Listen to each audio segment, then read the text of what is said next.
আসসালামু আলাইকুম সবাইকে, কি অবস্থা সবার? আশা করি সবাই যুক্ত হয়ে গেছেন। আচ্ছা, অনেকেই আছেন আমাদের সাথে। মাহবুব, প্রক্সিমা, মারজান উদ্দিন, পপি আক্তার। আচ্ছা, পপি আক্তার ভর্তি হতে চান? আমাদের ওই যে লাইভে একটা কমেন্ট পিন করা আছে, ওখান থেকে ইনফরমেশনগুলো পেয়ে যাবেন। আসিফ, ফাহমিদ, আমিম। আচ্ছা, তো আজকে আমরা 17 নম্বর ক্লাসে চলে আসছি। তো আমরা হচ্ছে আজকে আমরা জানি যে আজকে বেশ কিছু পরীক্ষা গেল আজকে।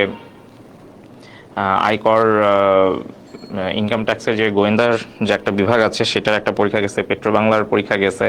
তো ইভেন গত শুক্রবারে বেশ কিছু পরীক্ষা ছিল। তো আমরা চেষ্টা করেছি যে এই যে আজকে যে পরীক্ষাগুলি হয়েছে সেগুলির প্রশ্ন অ্যানালাইসিস করা, এবং সাম্প্রতিক সময় আরও যে চাকরির পরীক্ষাগুলি হয়েছে সেগুলির প্রশ্নগুলি আমরা একটু সমাধান করবো ইনশাল্লাহ। আচ্ছা, হ্যাঁ, ভালো আছি, থ্যাংক ইউ। মামুন, ওয়ালাইকুম আসসালাম, ভালো আছি, আশা করি আপনিও ভালো আছেন। তারিন, ওয়ালাইকুম আসসালাম। ঠিক আছে, তাহলে আমরা সবাই একটু যুক্ত হয়ে যাই। যারা যারা যুক্ত হন নাই তারা তারা আর কি একটু যুক্ত হয়ে জানান, বা অন্যদেরকে চাইলে এখানে একটু অ্যাড করতে পারেন। আর কাদের আজকে পরীক্ষা ছিল আমরা একটু দেখি তো, কার কার পরীক্ষা ছিল, এবং কার কি পরীক্ষা হয়েছে, কেমন পরীক্ষা হয়েছে, এটা একটু আমাকে জানাইতে পারেন।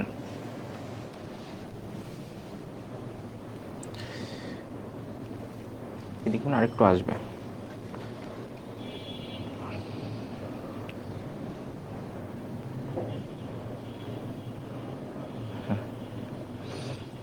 আচ্ছা, ঠিক আছে। ইউটিউব চ্যানেলটা পান না? ইউটিউব চ্যানেলটা হচ্ছে আমাদের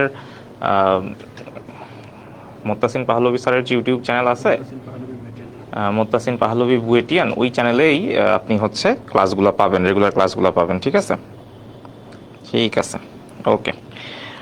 তো আজকে যেহেতু শুক্রবার, আজকে আমরা আসলে সবাই একটু রিল্যাক্স করতে চাই। তো আজকে আমাদের পাহলভি স্যারের ক্লাসও আছে সন্ধ্যার দিকে, যার জন্য আজকে আমি একটু ক্লাস টাইমটা আগায় আনছি। আমরা নর্মালি রবি থেকে বৃহস্পতিবার আমাদের যদি যে ক্লাসগুলো থাকবে আর কি, রবি থেকে বৃহস্পতিবার আমরা সবসময় 7:30টার দিকে ইনশাল্লাহ আসবো। আর শুক্র শনি যদি আমি এক্সট্রা ক্লাস রাখি, বা যদি আমরা হচ্ছে শুক্র শনিবারে যেহেতু অনেকের পরীক্ষা থাকে, সেক্ষেত্রে আমরা চেষ্টা করব যে এই যে দুপুরের দিকে আমরা একটু সলভ করার। ঠিক আছে, এই আর কি। ঠিক আছে, থ্যাংক ইউ মামুন খান ক্লাসটা শেয়ার করার জন্য। চুমকি, ওয়ালাইকুম আসসালাম। ঠিক আছে, তো আমরা মোটামুটি প্রায় 150 জনের মতো লোকজন যুক্ত হয়েছে। আশা করি যেহেতু ভর দুপুরবেলা, সবাই আমরা ভুরিভোজ করে একটু মানে আলসেমের মতো অবস্থায় আসি মনে হয়। আশা করি সবাই আস্তে আস্তে যুক্ত হয়ে যাবে। তো আমরা আজকে ক্লাসটা ধীরে ধীরে শুরু করে ফেলি। আচ্ছা, আমাকে কি পরিষ্কার দেখা যাচ্ছে কিনা, শোনা যাচ্ছে কিনা, এটা একটু জানালে ভালো হয় আর কি। এটা কি বেশি লাগতেছে আলো?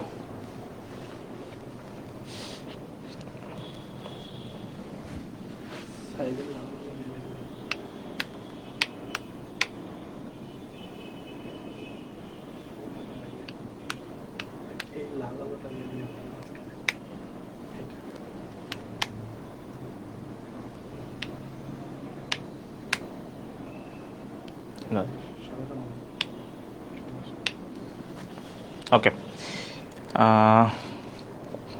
এইটা মানে খুব ই করতেছে।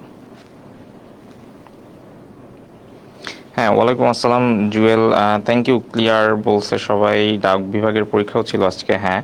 থ্যাংক ইউ সাওয়ার আমাদের সাথে তথ্য শেয়ার করার জন্য। সাওয়ার কি পরীক্ষা দিয়েছেন ডাক বিভাগে? তাহলে বলেন তো কি অবস্থা, পরীক্ষা কেমন হয়েছে। এইটা মনে হয় বন্ধ করে দেন, লাইট একটু বেশি।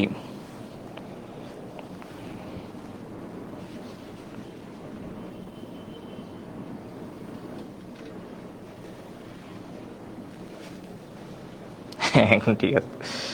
আচ্ছা, হ্যাঁ, ওয়ালাইকুম আসসালাম জাকারিয়া। হাসান মাহমুদ, আলো বেশি, আলো কমাই দিছি। সজীব আহমেদ, যতদিন আপনাদের রেসপন্স পাবো ততদিন ক্লাস থাকবে। ওই যে সাকিব বলছে না, সাকিব আল হাসান একটা কথা বলছে না, যে যখন মনে হবে যে আমাকে দিয়ে আর হবে না, বা আমি ফুরিয়ে গেছি, আমার প্রয়োজনীয়তা শেষ, মানুষজন আমাকে আর আসলে ইয়া করতেছে না, কদর করতেছে না, তখন আমি খেলা ছেড়ে দিব। তা আমি ওইভাবেই বলতে চাই যে যতদিন আসলে আপনাদের থেকে রেসপন্স পাবো ততদিন আর কি ইয়া করব। ঠিক আছে, এখন একদম পারফেক্ট। আমরা তাহলে মনে হয় শুরু করতে পারি। তো যেটা বলতেছিলাম, যতদিন আপনাদের থেকে রেসপন্স পাবো সেইটা আর কি, রেমালের পরে আর কি মনে হয়, রেমাল ঘূর্ণিঝড়ের পরে একটু আমরা সবারই নেট কানেকশনের কারণে একটু উপস্থিতি স্বাভাবিকভাবে ওই কয়েকদিন কম ছিল, এখন আবার আগের মতো হচ্ছে আলহামদুলিল্লাহ। সো সবাই আমরা আর কি মোটামুটি রেগুলার ক্লাসগুলো করব, ঠিক আছে? ওকে, তাহলে আমরা শুরু করি। আমাদের হচ্ছে 17 নম্বর ক্লাস আজকে। আমাদের দেখেন পেট্রো বাংলার আজকে যে প্রশ্নটা আসছে, পেট্রো বাংলার আজকে যে পরীক্ষা হয়েছে, তো সেই পরীক্ষার পেট্রো বাংলার আজকে যে পরীক্ষাটা গেল, সেইখানে দেখেন একটা প্রশ্ন আসছে যে গণ অভ্যুত্থানের প্রথম শহীদ ড্যাশের ছাত্র ছিলেন, মানে আসলে কোন প্রতিষ্ঠানের ছাত্র ছিলেন বা কোন বিশ্ববিদ্যালয়ের ছাত্র ছিলেন। আমি এখানে প্রশ্নটা এরকম আসছিল যে গণ অভ্যুত্থানের প্রথম শহীদ কোন বিশ্ববিদ্যালয়ের ছাত্র ছিলেন। বিশ্ববিদ্যালয় দেই নাই কেন, কারণ আসলে আমরা জানি যে গণ অভ্যুত্থানের প্রথম শহীদকে, আমরা জানি যে শহীদ আসাদ, আমরা জানি। হুম, আচ্ছা,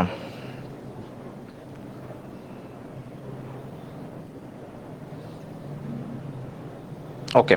তো এই যে আজকে পেট্রো বাংলায় টোটাল 10টা প্রশ্ন আসছে জিকে থেকে, অর্থাৎ সাধারণ জ্ঞান থেকে।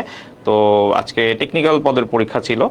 তো আমরা সেইখানে একটা প্রশ্ন এরকম পেয়েছি যে গণ অভ্যুত্থানের প্রথম শহীদ এর ছাত্র কে ছিলেন, মানে সরি প্রথম শহীদের মানে শহীদ কোন বিশ্ববিদ্যালয়ের ছাত্র ছিলেন, এরকম প্রশ্ন ছিল। তো বিশ্ববিদ্যালয় ওই জায়গাটা আমি কেন লিখি নাই, কারণ আপনারা যদি একটু শহীদ আসাদের সম্পর্কে জানেন, এগুলো কিন্তু ভাইবার জন্য খুবই গুরুত্বপূর্ণ, বা রিটেন পরীক্ষাতেও এই ধরনের কিছু প্রশ্ন আসে। যেমন 10ম গ্রেড বা 11 থেকে 20তম গ্রেডের যে সকল চাকরির পরীক্ষায় অপশন থাকে না, সেখানে কিন্তু এই ধরনের প্রশ্ন আসলে তখন আপনি আবার আটকে যেতে পারেন। তো বেসিক্যালি যেটা হয় যে উনি 1960 সালে যখন মাধ্যমিক পাশ করেন, এরপরে উনি জগন্নাথ কলেজ এবং এমসি কলেজ থেকে তার হায়ার স্টাডিজ কমপ্লিট করেন। পরবর্তীতে উনি 1963 সালে ঢাকা বিশ্ববিদ্যালয়ে ভর্তি হন, ঠিক আছে? এবং মজার ব্যাপার হচ্ছে এই যে এখানে আরেকটা যে অপশন আমি রাখছি যে সিটি ল কলেজ, এই সিটি ল কলেজেও হচ্ছে উনি পড়াশোনা করেন, মানে ওনার রেজাল্ট আরেকটু ইমপ্রুভ করার জন্য তিনি কি করেন, সিটি ল কলেজেও ভর্তি হন। হ্যাঁ, তো এই জাস্ট জিনিসগুলো একটু জেনে রাখলাম।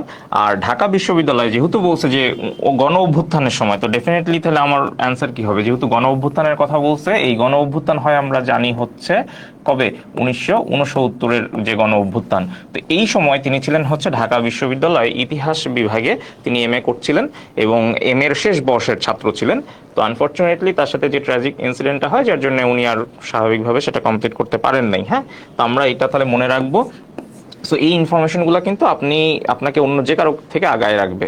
স্পেসিফিক্যালি যদি আমি বলি, যেমন আমি ব্যক্তিগতভাবে একটা চাকরির পরীক্ষায় কিন্তু শহীদ রুমির ব্যাপারে আমাকে প্রশ্ন করা হয়েছিল, ঠিক আছে? সো আপনাকে শহীদ আসাদের ব্যাপারেও বলা হইতে পারে।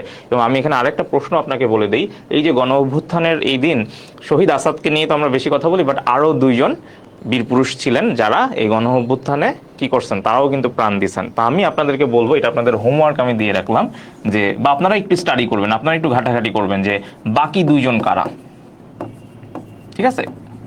সব আমি বলে দিলে তো ঝামেলা, আপনারা বের করবেন।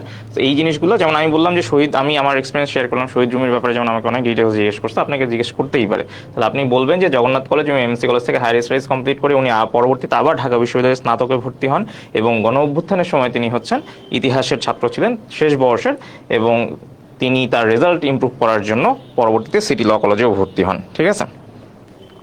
নুরুল আফসার, ডাক বিভাগের প্রশ্ন ইনশাল্লাহ চেষ্টা করব, মানে আমার রেগুলার ক্লাসগুলো যদি আপনি করেন, নুরুল ভাইয়া, আপনি যদি আমার রেগুলার ক্লাসগুলো করেন, তাহলে আপনি দেখবেন যে আমি সবসময় কোনো একটা টপিক বেস যখন পড়ানোর চেষ্টা করি, যেই প্রশ্নগুলো বিভিন্ন সময় আসে সেগুলা আমরা রাখি। যেমন আজকে শুধু পেট্রো বাংলা না, আজকে কিন্তু আরও কয়েকটা প্রশ্নের এখানে আমরা সমাধান করবো, কারণ আরও কয়েকটা পরীক্ষা হয়েছে আজকেই, তো মনে হয় প্রায় 10-12টা পরীক্ষা হয়েছে। হ্যাঁ, তো সবগুলো আজকে সম্ভব হবে কিনা জানি না, যে কয়টা পারি আমি চেষ্টা করবো, ঠিক আছে? হ্যাঁ, ওয়ালাইকুম আসসালাম, থ্যাংক ইউ। দীপু যুক্ত হয়েছে, ভেরি গুড। ওকে, তাহলে দেখেন ওই যে আমি বলছিলাম না যে সব প্রশ্নই রাখি, মানে লিঙ্কের সাথে, কোনো একটা টপিকের সাথে লিঙ্ক করে। যেহেতু শহীদ আসাদ নিয়ে কথা বলছি, তাহলে এই বছরে একটা পরীক্ষা হয়েছিল ইউনিয়ন পরিষদ সচিবের একটা পরীক্ষায় শহীদ আসাদ এই টপিকে আরেকটা প্রশ্ন আসছিল। তো চলেন ওইটা একটু শিখে ফেলি, এটা আমরা জানি, জাস্ট একটু রিমাইন্ডার। শহীদ আসাদের নামের সাথে কোন আন্দোলন জড়িত এবং তিনি কত তারিখে শহীদ হন? তো আমরা জানি যে কোন মানে তার নামের সাথে আসলে কি জড়িত বলেন তো? তার নামের সাথে আমরা জানি যে 69-এর যে গণ অভ্যুত্থান, হ্যাঁ 69-এর যে গণ অভ্যুত্থান, এইটা আমরা আগের স্লাইডেই দেখছি, ঠিক আছে? আর তিনি কত তারিখে শহীদ হন বলেন তো? আমরা একটা দিবস পালন করি, সেটা হচ্ছে শহীদ আসাদ দিবস, তাই না? শহীদ আসাদ দিবস।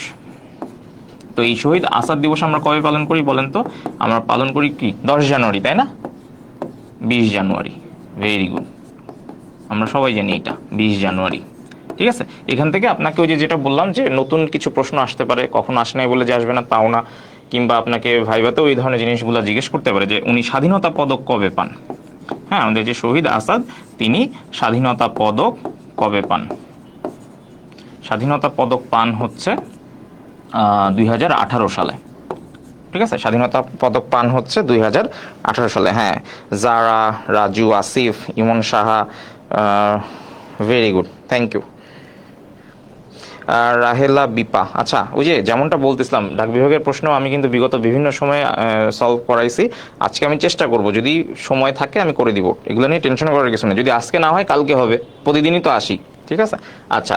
আর এখন এখান থেকে একটা প্রশ্ন আসতে পারে, অনেক সময় আপনাকে জিজ্ঞেস করতে পারে যে শহীদ আসাদকে নিয়ে বাংলাদেশে কোনো সাহিত্যিক, কোনো গল্পকার, কোনো ছড়াকার কোনো কিছু করছে কিনা। একটু বলেন তো, আমি আপনাদের হিন্টস দিই, বলেন তো আমাকে যে এই যে শহীদ আসাদ, ওনাকে নিয়ে বলেন তো শামসুর রহমান কি কিছু করছে? ওনার কি কোনো কাজ আছে শামসুর রহমান? আরেকজনের আমি নাম বলি, হেলাল হাফিজ। ঠিক আছে, ঠিক আছে। তাহলে দেখেন, এই জিনিসগুলো যদি আপনি র্যান্ডমলি কোনো একটা মোটাসোটা বই খুলে বিভিন্ন পেজে ছড়ানো ছিটানো অবস্থায় থাকা এই তথ্যগুলো যখন পড়তে যাবেন, মানে একবার বাংলা যখন পড়বেন, বাংলায় একবার পড়বেন যে শামসুর রহমানের গল্প, এই কবিতা, এই ছড়া এত মুখস্থ করেন, আবার যখন মুক্তিযুদ্ধের ইতিহাসে আসবেন তখন আবার এটা পড়বেন, তো দরকার নাই। আপনি যখন কোন একটা সার্টেন প্রশ্ন এইভাবে সলভ করতেছেন, আপনি দেখেন পেট্রো বাংলা আজকে যতগুলো প্রশ্ন আসছে, জিকের যে 10টা প্রশ্ন আসছে, 10টাই কোনো না কোনো বছরে কোনো না কোনো চাকরি পরীক্ষায় আসা প্রশ্ন। ঠিক আছে, সুতরাং আপনাকে যে প্রিভিয়াস যে প্রশ্নগুলো আছে সেগুলো একটু ভালো করে জানতে হবে। হ্যাঁ, আসাদের শার্ট, ভেরি গুড। আসাদের শার্ট কে লিখছে বলেন তো? আসাদের শার্ট লিখছে হচ্ছে শামসুর রহমান। ঠিক আছে, নাম কি? আসাদের শার্ট, আসাদের শার্ট। এখন আপনাদের হোমওয়ার্ক থাকবে, হেলাল হাফিজ উনি কি করছেন, উনি শহীদ আসাদকে নিয়ে কি রচনা করছেন সেটা আপনারা বের করবেন। ঠিক আছে, আসাদের শার্ট আমরা সবাই জানি, আসাদের শার্ট এইটা কে লিখছেন? শামসুর রহমান। ভেরি গুড, ওকে, অস্থির। আচ্ছা, তাহলে নেক্সট প্রশ্নে চলে যাই। দেখেন, পেট্রো বাংলায় যেটা বলতেছিলাম, এইমাত্র একটা কথা বলছি যে পেট্রো বাংলায় আজকে যতগুলো প্রশ্ন আসছে সবগুলোই কোনো না কোনো চাকরি পরীক্ষায় আসা প্রশ্ন। তো পেট্রো বাংলার আরেকটা প্রশ্ন, যেটা এর আগে প্রাথমিক শিক্ষক নিয়োগেও আসছিল, যে আবহাওয়া অধিদপ্তর কোন মন্ত্রণালয়ের অধীন? এটা একটু আমাকে ঝটপট অ্যান্সার করেন তো, এটা একটু অ্যান্সার দেন। আবহাওয়া অধিদপ্তর, এটাকে আমরা বলি সংক্ষেপে বলি MOD। কি বলি বলেন তো?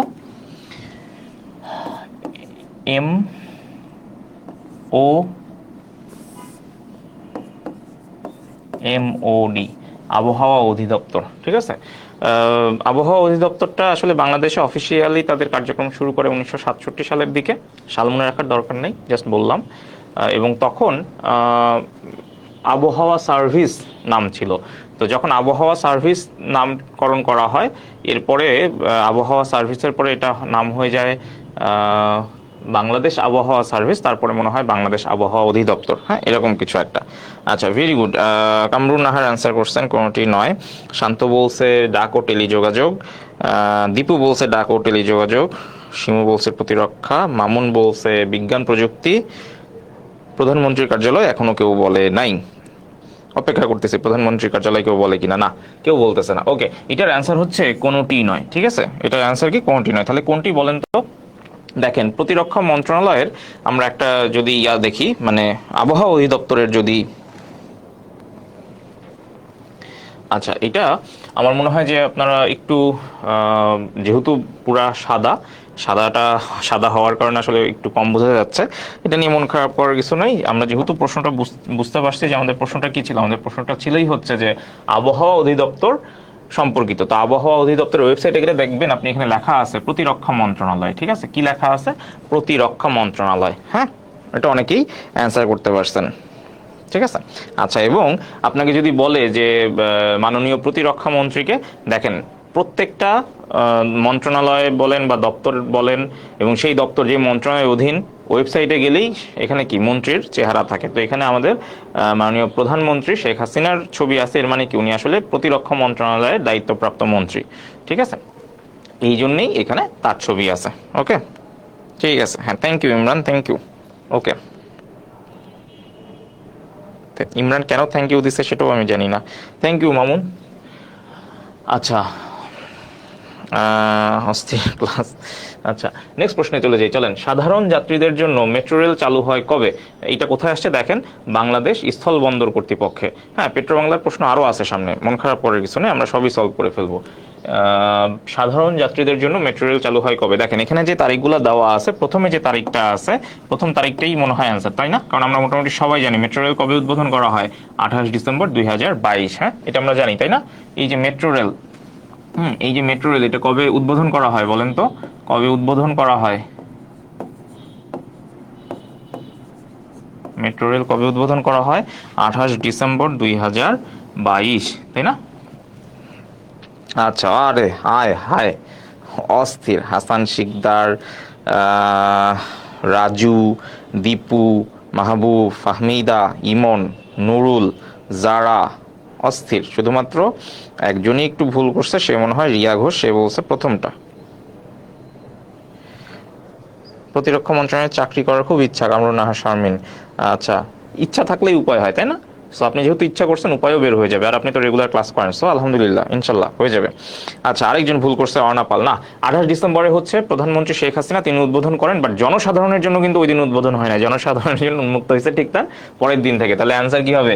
29 ডিসেম্বর 2022। এটা যে কোনো কিছুর জন্য, ঠিক আছে? যেমন এখানে আমি ইচ্ছা করে আরেকটা তারিখ দিছি, 28 অক্টোবর 2023, মানে এখানে সবকিছু কি 28 29 ওয়ালা। তাহলে এই যে 28 অক্টোবর 2023, এই 28 অক্টোবর 2023 কি হয় বলেন তো? 28 অক্টোবর 2023 আমরা হচ্ছে যে বঙ্গবন্ধু টানেল, যেটা বঙ্গবন্ধু টানেল, এইটা উদ্বোধন করা হয়, ঠিক আছে? বঙ্গবন্ধু টানেল। তো আপনি মনে রাখবেন যে সচরাচর যেদিন উদ্বোধন করা হয় সেই দিন থেকে কিন্তু জনসাধারণের জন্য উন্মুক্ত করে না, কমন সেন্স, ঠিক আছে? তাহলে তার পরের দিন। সুতরাং এর মানে কি, এটা কি আরেকটা তারিখ মনে রাখতে হবে? না না না না না, আরেকটা তারিখ মনে রাখতে হবে না। আপনি শুধু মনে রাখবেন যে 28 ডিসেম্বর হচ্ছে মেট্রো রেল উদ্বোধন করা হয়, তাহলে জনসাধারণের জন্য উন্মুক্ত করবে কবে? পরের দিন, ঠিক আছে? ওকে, অস্থির। উম্মে হাবিবা এখনো কেন ভুল করতেছেন? মৌ, না, মামুন ভুল হয়ে গেছে, সরি। সজীব, সাবেরা ইসলাম, জোস, অস্থির অস্থির। আচ্ছা, এখানে দেখেন তো একটা তারিখ রয়ে গেছে, এই তারিখটা আমি কেন দিছি বলেন তো আমাকে? এইটার কাজ কি, এই তারিখটার কাজ কি বলেন, ঝটপট বলেন। 28 জুন 2024, এই তারিখটার মোজেজা কি বলেন? 28 জুন 2024, এই তারিখটার মোজেজা কি জানেন? এই তারিখটার একটা কাহিনী আছে, রিসেন্ট একটা ঘটনা ঘটছে, সেটা হচ্ছে 28 জুন 2024, 28 জুন হবে না, সরি, এটা হচ্ছে 28 মে হবে আর কি। Extremely sorry for that typing mistake, ক্ষমা সুন্দর দৃষ্টিতে দেখবেন, ঠিক আছে? এটা হচ্ছে 28 জুন হবে না, ঠিক আছে? এটা হবে 28 মে। 28 মে 2024 কি হবে বলেন তো? হ্যাঁ, থ্যাংক ইউ মামুন, ডিসুম ডিসুম ক্লিয়ার।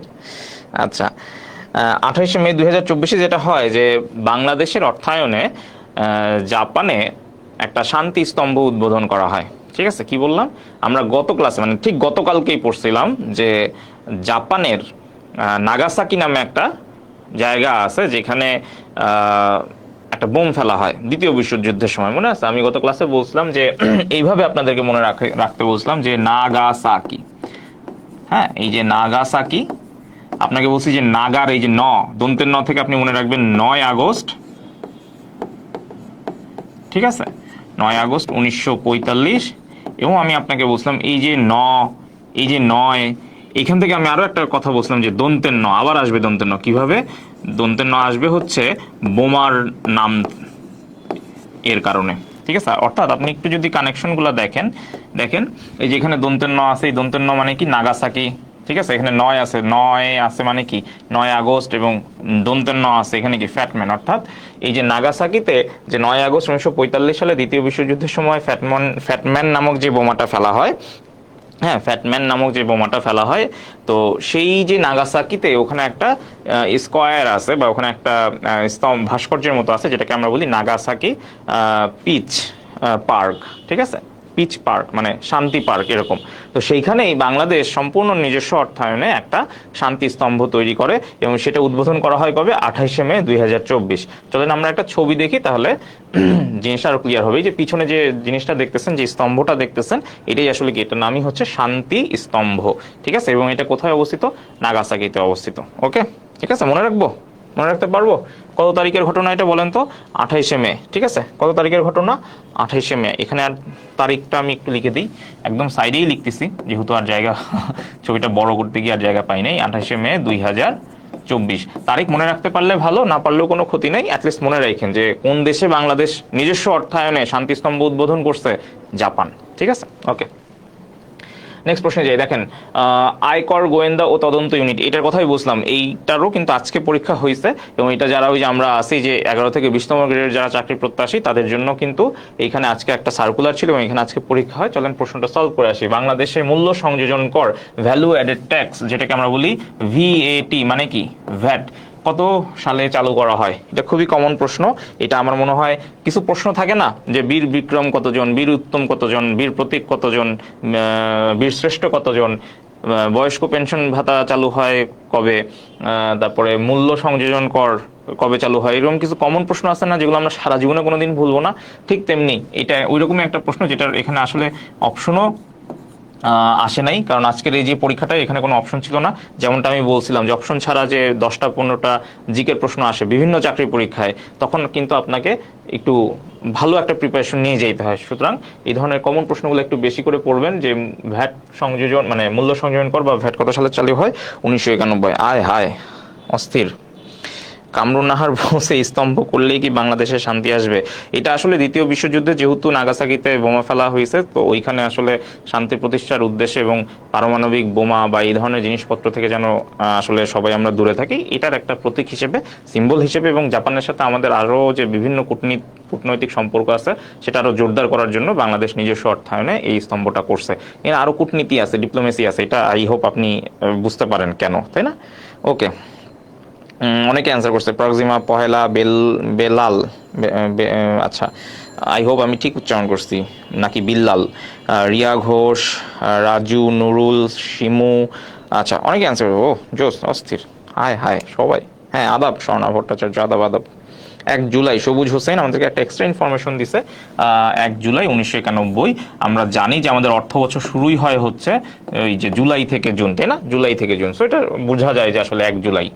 ঠিক আছে, এটা মনে এটা তারিখ এক্সট্রা আমি বললাম না, যা সালটা মনে রাখবেন। ওকে, দেখেন, পেট্রো বাংলায় আজকে যে প্রশ্ন আসছে এইটা কুমিল্লা বিশ্ববিদ্যালয়ে 2021 সালের মানে ভর্তি পরীক্ষায় আসছিল। আমি যেমনটা সবসময় বলি যে জিকে এমন একটা জিনিস যে আপনি এটা অ্যাডমিশন ভর্তি পরীক্ষার সময় থেকে শুরু করে চাকরি পর্যন্ত এটা আপনার পিছু ছাড়বে না।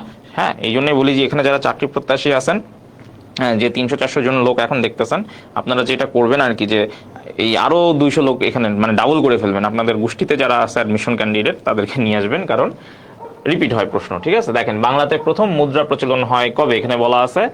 এই প্রশ্ন আজকে পেট্রো বাংলায় আসছিল। ঠিক আছে, অ্যান্সার গুলা কি? বাংলাতে প্রথম মুদ্রা প্রচলন হয় কবে? মানে বাংলাদেশে আর কি, বাংলাতে এখানে আসলে বাংলাদেশে হবে। হ্যাঁ, বাংলাদেশে প্রথম মুদ্রা প্রচলন হয় কবে? এখানে বেশ কিছু অপশন আছে। তো 4 মার্চ 1972, 4 নভেম্বর 1972, 12 নভেম্বর 1970, 1 ফেব্রুয়ারি 1972। ভেরি গুড লিজা জাহান, ওয়ালাইকুম আসসালাম। আরে অস্থির, আয় হায় কি ব্যাপার, সবাই আজকে মানে শুক্রবারে মনে হয় গরুর মাংস টাংস দিয়ে ভাত খেয়ে, কিংবা মানে কি বলে ওইটা, মানে মুরগি খাসি যে যা পছন্দ করে সবাই খেয়ে দিয়ে একদম ধুমধাম অ্যান্সার করতেছে আজকে, সবাই সব পারতেছে। আয় হায়, আমাকে তো আর প্রয়োজনই নেই। হ্যাঁ, ওই যে আমি বলছি যে যখন প্রয়োজন মনে হবে না তখন ক্লাস বন্ধ হয়ে যাবে, সবাই সব পারতেছে, অস্থির জোস। দেখেন, হ্যাঁ, মানসুরা, শিমু, অস্থির। বাংলাদেশে প্রথম মুদ্রা প্রচলন হয় হচ্ছে 4 মার্চ 1972। এইটাকে আমরা টাকা দিবস হিসেবে পালন করি। আমরা যে 4 মার্চ যে তারিখটা, এটাকে আমরা আসলে কি বলি বলেন তো? এটাকে আমরা কিন্তু জানি এই যে জিনিসগুলা আসলে প্রিলির প্রিপারেশন যখন আপনি নেবেন তখন একটু ডিটেলস জানেন, অর্থাৎ রিটেনের আদলে যদি একটু প্রিপারেশন নেন তখন অনেক হিস্ট্রি জানবেন, অনেক পেছনের ঘটনা জানবেন, এবং এগুলো ভাইভাতেও আপনাকে কাজে দিবে। 4 মার্চ আমরা টাকা দিবস হিসেবে পালন করি। আমরা জানি 4 নভেম্বর 1972, এটাকে আমরা বলি হচ্ছে সংবিধান দিবস। ঠিক আছে, এটাকে আমরা কি বলি বলেন তো? সংবিধান দিবস। কেন সংবিধান দিবস বলি? কারণ আমি এটা আপনাদেরকে প্রিভিয়াস ক্লাসগুলোতে পড়াইছি, কয়েকবার পড়াইছি। আপনি যদি বিগত 16টা ক্লাস এক বসায় না দেখলেও যদি আপনি রুটিন করেন, 4 দিন 5 দিনে শেষ করবেন, আপনি অনেক কিছু জেনে যাবেন। সেখানে আমি বারবার এই জিনিসগুলো বলছি যে 4 নভেম্বর হচ্ছে 1972 সালে 4 নভেম্বর খসড়া সংবিধানটা গণপরিষদে উত্থাপন করা হয়, মানে গণপরিষদ কর্তৃক গৃহীত হয়। সো এই জন্যই আমরা কি করি, 4 নভেম্বর 1972-কে সংবিধান দিবস হিসেবে পালন করি। এই 4 নভেম্বরকে সংবিধান দিবস হিসেবে পালন করি, ঠিক আছে। 12 নভেম্বর 1970, এই তারিখটার সাথে আসলে কিসের সম্পর্ক বলেন তো?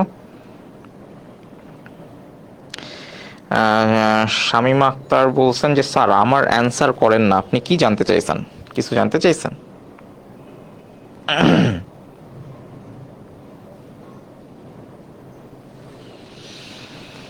আচ্ছা, ওকে।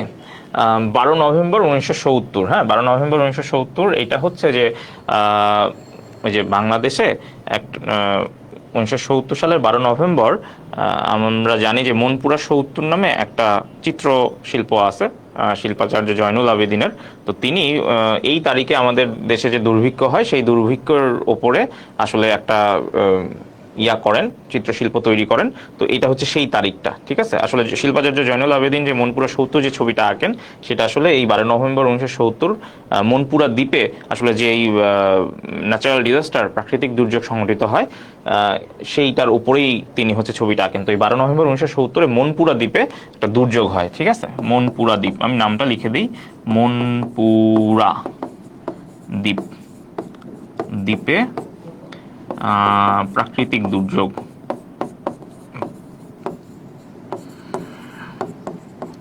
আচ্ছা,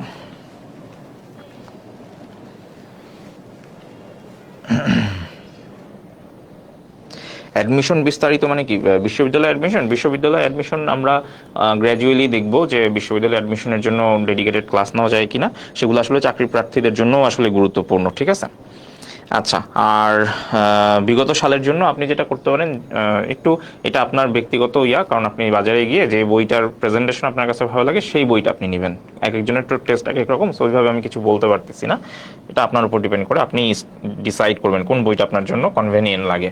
ওকে, দেখেন পেট্রো বাংলায় আজকে আরো একটা প্রশ্ন আসছে, সেটা হচ্ছে মনপুরা 70 কি কি আছে। দেখেন, একটি উপজেলা, একটি চলচ্চিত্র, একটি চিত্রশিল্প, একটি উপন্যাস। এটা আমি একটু আগে বলে দিছি, হ্যাঁ এই মাত্রই বলে দিছি, একটি চিত্রশিল্প, ঠিক আছে। সো এখানে আসলে আর কথা বাড়াচ্ছি না। ওকে, ঠিক আছে, থ্যাংক ইউ। ওকে, আচ্ছা, এখানে কেউ পাল্টা প্রশ্ন করেন না, হ্যাঁ আমি অলরেডি অনেক করতেছি। তো যারা এখানে আসেন, যে অনেকে আসেন পারেন, হ্যাঁ একটা জিনিস বলে দিই, ওই যে সেদিন কি জানি কমেন্ট এরকম বলছিল যে ক্লাস 9-এর মানে একজন একটা প্রশ্নের উত্তর দিয়ে বলছে আমি ক্লাস 9-এ পড়ি, তো তখন বাকিরা হতাশ হয়ে গেছে।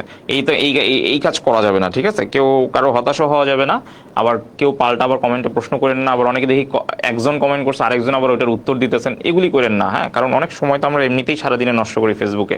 তো আমরা আপাতত এখানে যে কয়টা প্রশ্ন শিখতেছি এগুলাই শিখি, তারপরে ওইটা আপনি নিজে ব্রেন স্টর্মিং এর কাজটা ক্লাস শেষে করবেন, যে আচ্ছা স্যার তো মনপুরা দ্বীপ পড়াইছে, তাহলে দেখি তো মনপুরা দ্বীপটা কোথায় অবস্থিত, হ্যাঁ এটা বরিশালে না ভোলায় না কোথায়, আচ্ছা দেখি তো মনপুরা নামে একটা সিনেমা ছিল কি জানি, হ্যাঁ তাই না। কারণ এখানে মনপুরা 70-তে একটা অপশন ছিল যেটা একটা চলচ্চিত্র কিনা, তখন আপনার মাথায় আসতে পারে আচ্ছা মনপুরা নামে তো একটা চলচ্চিত্রও শুনছিলাম, যেটা একটা পোস্টার দেখে নিলেন, এই আর কি, ঠিক আছে। ওকে, সো এই হইলো আমার মনপুরা যে 70, এটা হচ্ছে আমি মোটামুটি শিওর যে এই ছবিটা হয়তো অতটা ভালো আসতেছে না, হ্যাঁ। তো এইখানে যেটা হয় যে এখানে একজন নারী, তিনি নারী এবং তার পাশে বাচ্চা আছে, সে আর কি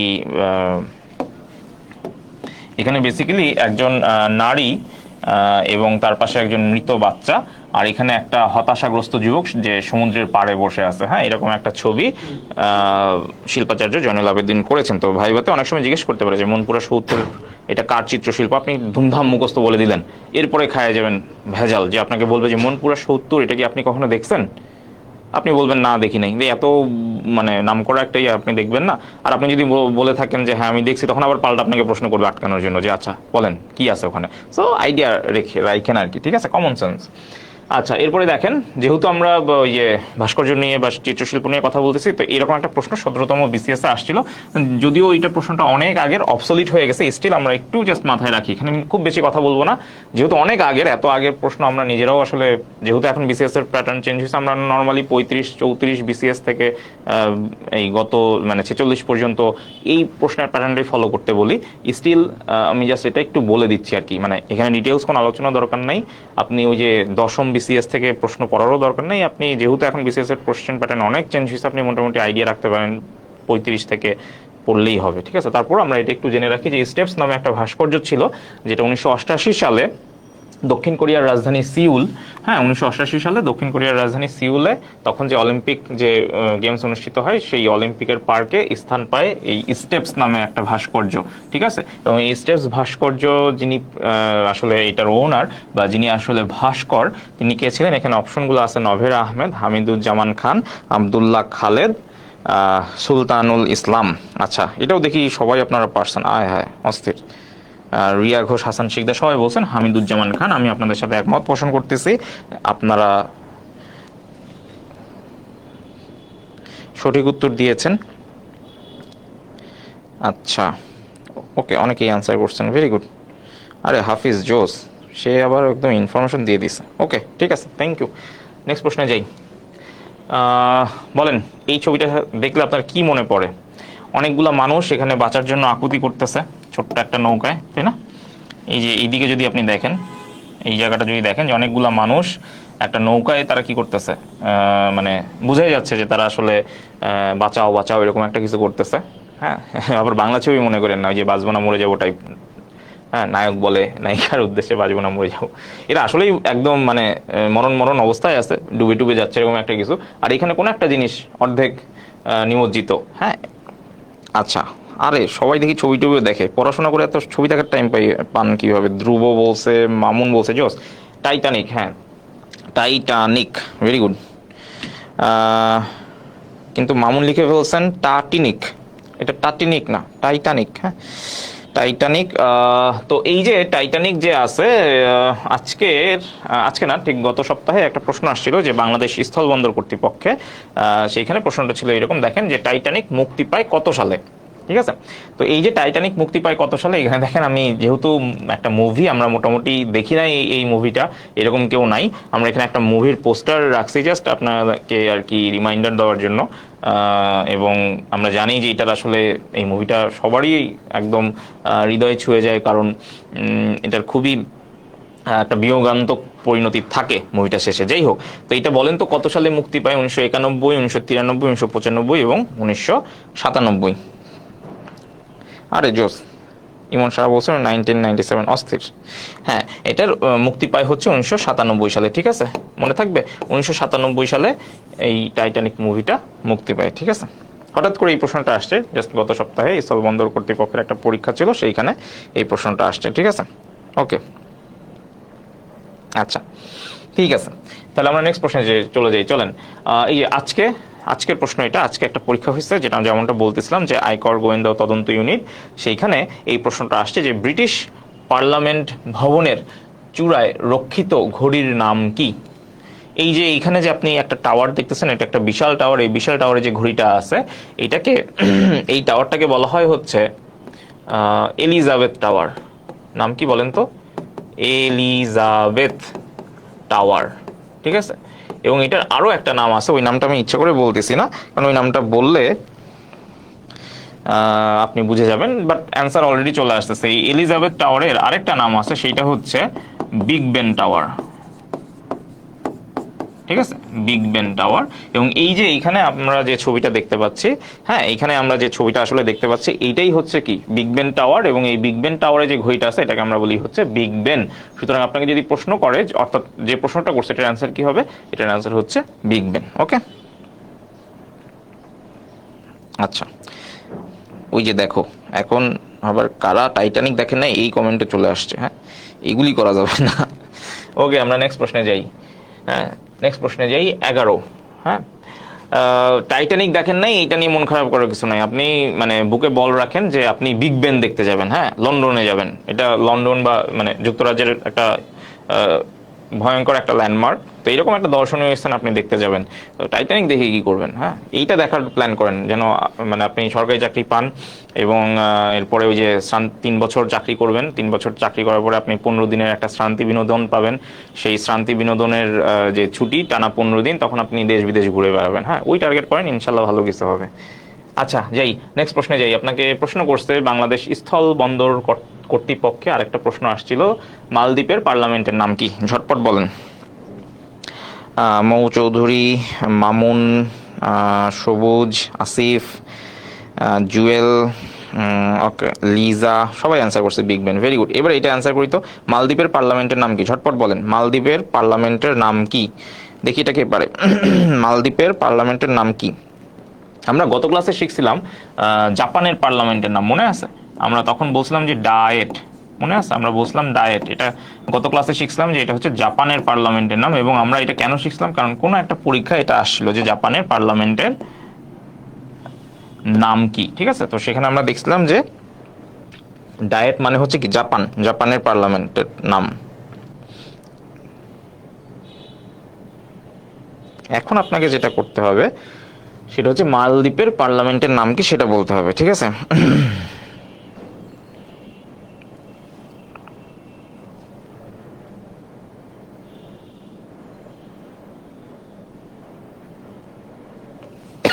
আচ্ছা, অনেকে অ্যান্সার করতেছেন। আচ্ছা, মালদ্বীপের পার্লামেন্টের নাম একজন বলছেন পিপলস মজলিস। আচ্ছা, আচ্ছা, আরো কয়েকটা অ্যান্সার দেখি কার কি অবস্থা। মালদ্বীপের পার্লামেন্ট, ঠিক আছে, মালদ্বীপের পার্লামেন্টের নাম পিপলস মজলিস না, সেটার নাম হচ্ছে গণ মজলিস, ঠিক আছে? গণ মজলিস, বানান দন্তেশ মজলিস, হ্যাঁ ঠিক আছে। এটা হচ্ছে মালদ্বীপস, ঠিক আছে? মালদ্বীপের যে পার্লামেন্ট সেটার নাম হচ্ছে কি? মালদ্বীপের পার্লামেন্টের নাম হচ্ছে গণমজলিস, ঠিক আছে?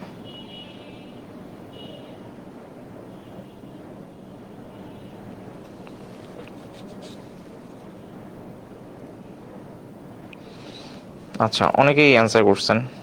পিপলস মজলিসটা মনে হয় ইংরেজি, তাই না? গণমজলিসের ইয়াই হচ্ছে আসলে, যিনি বলছেন পিপলস মজলিস ঠিকই বলছেন, কারণ ওই পিপলস মজলিসটাই বাংলায় আসলে অনেক জায়গায় মানে গণমজলিসও বলা আছে। পিপলস, এটা আমি তাহলে একটু লিখে দিই।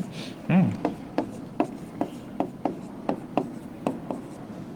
মজলিসের ইংরেজি আর লিখলাম না, বাংলায় লিখলাম আর কি, ঠিক আছে? ওকে, ঠিক আছে। আচ্ছা, তাহলে নেক্সট প্রশ্নে যাই। দেখেন কি বলছে, যে মৌরিতানিয়ার রাজধানীর নাম কি? বলেন। এটাই যে আজকে আসছে, মৌরিতানিয়া আয়কর গোয়েন্দা তদন্ত ইউনিটে। আপনি এখানে যে আমি একটু এটা রেডমার্ক করে দিই, তাহলে আপনার বুঝতে সুবিধা হবে।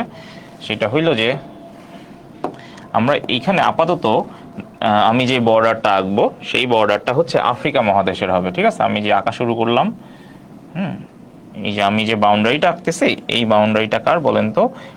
এই বাউন্ডারিটা হচ্ছে আফ্রিকা মহাদেশ। এবং আপনি দেখেন আফ্রিকা মহাদেশের ঠিক উপরে কি আছে বলেন তো? আফ্রিকা মহাদেশের ঠিক উপরে আছে হচ্ছে এখানে ভূমধ্য সাগর। হ্যাঁ, এখানে আছে ভূমধ্য সাগর।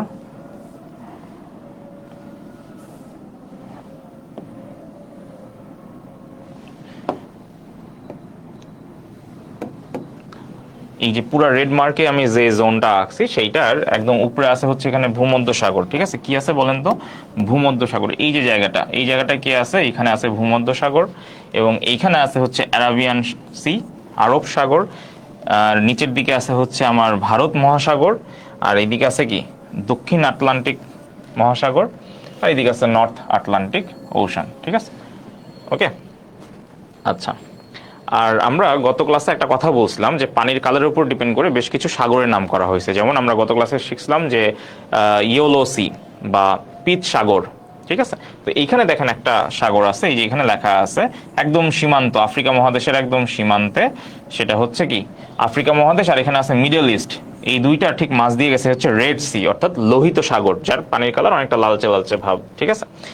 আচ্ছা, তো এইখানে ঠিক এই যে জায়গাটা, এইখানেই হচ্ছে আপনার মৌরিতানিয়া যে দেশটা, মৌরিতানিয়া। আমি এবার কালো কালিতে মৌরিতানিয়ার জাস্ট একটু স্ট্রাকচারটা দেখাই দিই। হ্যাঁ, তো এই যে একদম আফ্রিকা মহাদেশের গা ঘেঁষে এখানে আছে হচ্ছে মৌরিতানিয়া। তাহলে আপনি বুঝতেই পারতেছেন মৌরিতানিয়া হচ্ছে আফ্রিকা মহাদেশের একটি দেশ, এবং এর রাজধানীর নামটা কি আমরা পারি? এর রাজধানীর নামটা কি আমরা পারি? এর রাজধানী হচ্ছে, এই যে দেখেন এইখানে লেখা আছে নৌকচট, ঠিক আছে? অর্থাৎ আপনি যদি এখানে আরেকটু ডিটেলসে যান, হ্যাঁ, তাহলে আমার মনে হয় একটু ইয়া হচ্ছে আপনাদের, আমি এখানেও তাহলে একটা কাজ করি, আমি বর্ডারটা দিয়ে দিই, তাহলে আরও ক্লিয়ার হবে। এই হলো আমার মৌরিতানিয়ার ম্যাপ, ঠিক আছে। এবং আফ্রিকা মহাদেশের কোন কোন দেশের পাশে আছে দেখেন, আমি যদি একদম পাশে বলি, এখানে আছে হচ্ছে মালি, ঠিক আছে। কে আছে এখানে বলেন তো? এখানে আছে হচ্ছে একটা দেশ মালি, এবং ঠিক তার সাথে সীমান্ত, মানে এই মৌরিতানিয়া যে দেশটা আছে এটার সাথে সীমান্ত শেয়ার করছে আরো একটা দেশ, যেটাকে আমরা বলতেছি হচ্ছে আলজেরিয়া, ঠিক আছে। তাহলে একদম নিচে আছে দেখেন, মৌরিতানিয়ার একদম নিচে আছে এখানে হচ্ছে সেনেগাল। কে আছে এখানে? সেনেগাল। তো আমরা যখন ওই যে মহাদেশ নিয়ে পড়বো, তখন এগুলো আরো ডিটেলস জানবো। আফ্রিকা মহাদেশ নিয়ে যেদিন ক্লাস হবে সেদিন আরো ডিটেলস পড়বো। আপাতত আপনি মনে রাখেন, আফ্রিকা মহাদেশের একটি দেশ হচ্ছে মৌরিতানিয়া, এবং এই মৌরিতানিয়ার সাথে সীমান্ত শেয়ার করছে কারা? সেনেগাল, ঠিক আছে। আর ডান দিকে কে আছে? মানে আপনাদের ডান দিকে আছে, আপনারা এখন ডান দিকে দেখতে পাচ্ছেন মালি এবং কি আলজেরিয়া, ঠিক আছে। ওকে, এবং এটা ওই যে আজকে আয়কর গোয়েন্দার যে পরীক্ষাটা হয়েছে সেখানে কিন্তু এই প্রশ্ন আসছে, সুতরাং এই জিনিসগুলো একটু আমাদের জানতে হবে। ওকে, আচ্ছা, এরপর বলেন হোচি মিন সিটি বন্দরটি কোন দেশের? এটা আমরা গত ক্লাসে পড়ছি, হোচি মিন সিটি। হ্যাঁ, আমরা জানি যে হোচি মিন যে একটা সিটি আছে, এটা হচ্ছে কোথায়? ভিয়েতনামে অবস্থিত। যদি ভিয়েতনামে অবস্থিত হয় তাহলে ডেফিনেটলি বন্দর কোন দেশে হবে? সো যেহেতু এটা গত ক্লাসে পড়ছি, গত ক্লাসে ম্যাপ ছিল, যারা গত ক্লাসে ছিলেন না ম্যাপ থেকে একটু দেখে নিন। ভিয়েতনামের একটা সিটি আমরা জানি হোচিমিন, এবং সেখানেই হচ্ছে এই বন্দরটা অবস্থিত। সো আমার এটার অ্যান্সার কি হবে? ভিয়েতনাম, ঠিক আছে। সো আয়কর গোয়েন্দার আজকে যে প্রশ্ন পরীক্ষা হয়েছে সেখানে কিন্তু কোনো অপশন ছিল না, সুতরাং আপনাকে এগুলা অপশন ছাড়াই পারতে হবে। আচ্ছা, ওকে, নেক্সট প্রশ্নে চলে যাই। দেখেন কি বলছে, বাংলাদেশের আঞ্চলিক ভাষার অভিধান এটা কে সম্পাদনা করেন? এটা আজকে পেট্রো বাংলায় আসা একটা প্রশ্ন, এবং এটা খুবই কমন একটা প্রশ্ন। আমি আশা করব যে এটা আমরা মোটামুটি সবাই পারবো, তাই না? বাংলাদেশের আঞ্চলিক ভাষার অভিধান এটা আসলে কে সম্পাদনা করেন? এটা হচ্ছে ডক্টর মোহাম্মদ শহীদুল্লাহ, ঠিক আছে। তো আপনাদের কাজ হবে সেটা হচ্ছে যে ডক্টর মোহাম্মদ এনামুল হক, সুনীতি কুমার চট্টোপাধ্যায়, সুকুমার সেন, এই তিনজনও কিন্তু বেশ প্রমিনেন্ট মানে পার্সোনালিটি, যারা হচ্ছে বাংলাদেশের যে মানে আমাদের যে বাংলা ভাষা নিয়ে কাজ করেন। তো এগুলা নিয়ে কিন্তু প্রায় সময় আমাদের একটু গ্যাঞ্জাম হয়। সো আমরা একটু খেয়াল করব, আপনারা এই যে বাকি যে তিনজন আছে, আমি এইগুলা নিয়ে এখন ডিটেলস আলোচনা করতেছি না, কারণ এটা নিয়ে করতে গেলে আমার একটা ক্লাস চলে যাবে। আপনাদের কাজ হচ্ছে যে এই তিনজনের যে গ্রন্থগুলো আছে বা যেই সংকলনগুলো আছে সেগুলো নিজে দায়িত্বে একটু খাতায় টুকে রাখবেন, তাহলে ওটা আপনার মুখস্থ করতে হবে কম, বা যখন আপনি নিজে লিখে লিখে পড়বেন মাথায় থাকবে। তো আপনি আপাতত এই একটা প্রশ্ন শিখেন, কারণ অন্যান্য ক্লাসে আমরা তাদেরকে নিয়েও কথা বলবো, পরের ক্লাসগুলোতে তাদেরকে নিয়েও কথা বলবো। বাংলাদেশের আঞ্চলিক ভাষার অভিধান, ঠিক আছে, এটা আজকে পেট্রো বাংলায় আসা প্রশ্ন। তাহলে অ্যান্সার কি হবে? ডক্টর মোহাম্মদ শহীদুল্লাহ, ঠিক আছে। ওকে, আচ্ছা, নেক্সট প্রশ্ন কি আছে আমরা শেষ করে দিব, হ্যাঁ, নামাজের আগেই শেষ করে দিচ্ছি। গিনেস বুক অফ রেকর্ডসে বাংলাদেশের কোন খেলোয়াড়ের নাম উঠেছে? এটাও আজকে পেট্রো বাংলায় আসা একটা প্রশ্ন। বলেন। সালমা খাতুন, শারমিন আক্তার, জোবাইরা লিনু, রানী হামিদা, এই যে চারজন আছে, এই চারজনের মধ্যে একজন আছেন যিনি আসলে টেবিল টেনিস খেলোয়াড়, এবং যিনি টানা 16 বছর, হ্যাঁ, টানা 16 বার হচ্ছে টেবিল টেনিসে তিনি হচ্ছে কি র্যাঙ্ক করছেন। আরে এটাও দেখি পারে সবাই, অস্থির। প্রক্সিমা লিনু, সরি প্রক্সিমা লিনু না, প্রক্সিমা আর কি অ্যান্সার দিচ্ছেন জুবাইরা লিনু, ভেরি গুড, জুবাইরা লিনু, ঠিক আছে। সালমা খাতুন ইনি তো মানে এখনো খেলাধুলা করতেছেন। শারমিন আক্তার, রানী হামিদা এনারা আসলে মানে এরকম কোনো কৃতিত্ব অর্জন করতে পারেন নাই, বাট জুবাইরা লিনুই হচ্ছে, আমরা যদি ওনারকে দেখি, আমার মনে হয় ওনাকে আপনারা দেখতে পাচ্ছেন, এখানে কিছু কথাবার্তা লেখা আছে, ওইটাই লেখা আছে যেটা এইখানে হয়তো খুব একটা পরিষ্কার দেখা যাচ্ছে না। জোবেরা বা জোবাইরা রহমান লিনু ওনার নাম। তো ইনি হচ্ছে আমাদের আসলে দেশের নাম হচ্ছে গিনেস বুকে বহন করছেন, কারণ তিনি টানা 16 বার টেবিল টেনিস যে চ্যাম্পিয়নশিপ আছে সেখানে র্যাঙ্ক করেছেন, ঠিক আছে। আচ্ছা, পেট্রো বাংলা আজকে আরেকটা প্রশ্ন আসছিল যে বাংলাদেশে আন্তর্জাতিক টেস্ট ভেন্যু কয়টি? আপনি এটা মনে রাখবেন যে বাংলাদেশের আন্তর্জাতিক টেস্ট ভেন্যু হচ্ছে 8টি, ঠিক আছে। যদিও এর মধ্যে তিনটা স্টেডিয়াম আছে, যেমন বঙ্গবন্ধু ন্যাশনাল স্টেডিয়াম, অর্থাৎ যেটা এখন আসলে ফুটবল খেলা হয়, যেটা গুলিস্তানে আর কি অবস্থিত, সেটা হচ্ছে বাংলাদেশের একটা টেস্ট ভেন্যু ছিল। তারপরে আপনার নারায়ণগঞ্জে যে স্টেডিয়ামটা আছে সেখানে আসলে এখন কোনো আন্তর্জাতিক টেস্ট খেলা হয় না, বাট সেটাও কিন্তু আন্তর্জাতিক টেস্ট ভেন্যু ছিল বাংলাদেশের। এবং বগুড়াতে একটা স্টেডিয়াম আছে, বগুড়ার শহীদ চান্দু স্টেডিয়াম, যেটা আসলে এখন আর ওখানে কোনো আন্তর্জাতিক ম্যাচ পরিচালিত হচ্ছে না, বাট এগুলোও কিন্তু বাংলাদেশের আন্তর্জাতিক টেস্ট ভেন্যু, ঠিক আছে। আচ্ছা, ব্রিটিশ পার্লামেন্টের নাম কি? হ্যাঁ, এটা আমরা আপনাদেরকে একটু করতে দিলাম, কারণ এটি একটু আমাকে সবাই জানান তো, যে দেখি পারেন কিনা ব্রিটিশ পার্লামেন্টের নাম।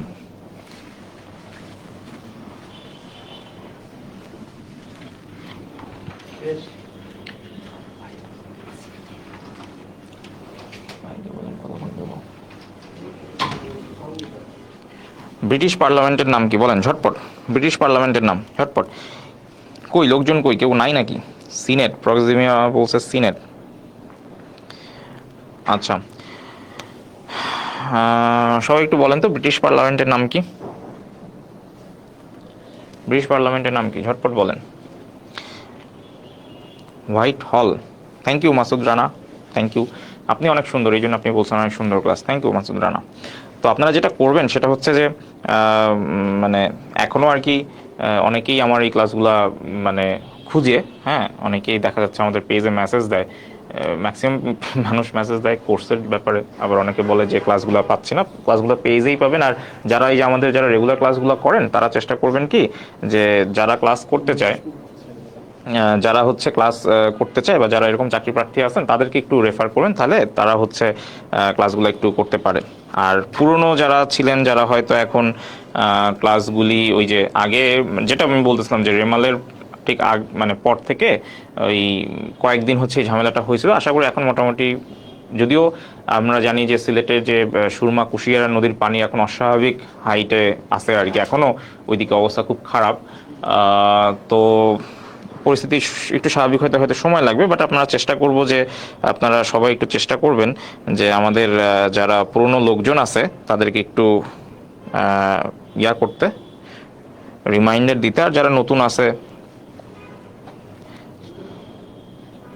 তা মানে যারা নতুন আছেন তাদেরও আপনারা একটু এখানে অ্যাড করবেন, ঠিক আছে।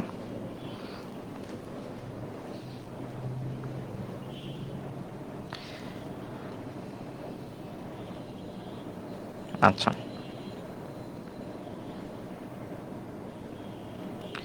আচ্ছা ব্রিটিশ পার্লামেন্টের নাম, হ্যাঁ যদি আপনাকে জিজ্ঞেস করে যে ব্রিটিশ পার্লামেন্টের নাম কি, এটার অ্যান্সার হচ্ছে হাউস অফ লর্ডস, ঠিক আছে। House of lords, British parliament, এটার আরেকটা নাম হচ্ছে হাউস অফ লর্ডস, ঠিক আছে। ওকে, ঠিক আছে। নেক্সট প্রশ্ন কি আছে বলেন তো, ঝটপট যাই নেক্সট প্রশ্নে। মুক্তিযুদ্ধে কতজন নারী বীর প্রতীক খেতাব পান? আচ্ছা, এটা তিতাসে আসা প্রশ্ন। হ্যাঁ, এটা তিতাসে আসা প্রশ্ন, তিতাসে মনে হয় আজকেও পরীক্ষা ছিল। সেখানে আসলে কি বললাম, মুক্তিযুদ্ধে কতজন নারী বীর প্রতীক খেতাব পান? 2জন, ঠিক আছে। এটা নিয়ে আসলে খুব বেশি কথা বলতেছি না, এটা আমরা মোটামুটি সবাই জানি, ঠিক আছে। ওকে, নেক্সট প্রশ্নে যাই। মুজিবনগর সরকারের অর্থমন্ত্রী কে ছিলেন? যারা বিগত ক্লাসগুলো করছেন তারা মোটামুটি জানেন যে মুজিবনগর সরকারের অর্থমন্ত্রী নিয়ে আমরা ডিটেলস একদম ছবি টবি সহ হচ্ছে এগুলা ব্যাখ্যা দিছি। সো এইটা আপনারা নিজেরা অ্যান্সার করেন, ঠিক আছে। থ্যাংক ইউ স্বর্ণা, আমার প্রতিটা ক্লাস আপনার ভালো লাগে এই জন্য, এবং আপনি শেয়ার দিয়ে রাখেন, থ্যাংক ইউ সেটার জন্য। বাট নতুন মানুষগুলাকে একটু নিয়ে আসবেন, হ্যাঁ তাহলে যেটা হবে যে তাদেরও ইয়া হবে, ঠিক আছে। আমারও ভালো লাগবে যদি আমি আসলে অনেকের উপকারে আসতে পারি, ঠিক আছে, এই আর কি। মুজিবনগর সরকারের অর্থমন্ত্রী কে ছিলেন ঝটপট বলেন তো, মুজিবনগর সরকারের অর্থমন্ত্রী কে ছিলেন? আরে জোস, অস্থির। হ্যাঁ, ক্যাপ্টেন এম মনসুর আলী, ঠিক আছে। এটা আমরা মোটামুটি সবাই জানি, very good, M Mansur Ali. এবং এই যে প্রশ্নটা, এই রিলেটেড প্রশ্ন বা এই যে মুজিবনগর সরকারের প্রশ্ন 38 বিসিএস এ আসছে, সম্ভবত 43 বা 44 বিসিএস এ আসছে, হ্যাঁ 45-এও মনে হয় একটা প্রশ্ন আসছিল এই রিলেটেড, ঠিক আছে। সো এগুলো আমাদের একদম কমন কিছু জিনিস, ক্লাসের শুরুতে বলছিলাম না যে কিছু জিনিস আমাদের একদম কমন মনেই রাখতে হবে, সেই রকম এটাও মনে রাখবো। আচ্ছা, ওকে, দেখেন দেশের প্রথম নারী অর্থ প্রতিমন্ত্রী, ঠিক আছে, বাংলাদেশ স্থল বন্দর কর্তৃপক্ষে আসছে। এখানে আমরা একজন সম্মানিত ভদ্রমহিলাকে দেখতে পাচ্ছি, যিনি আমাদের দেশের প্রথম নারী অর্থ প্রতিমন্ত্রী। বলেন তো তার নাম কি ঝটপট বলেন, তার নাম কি?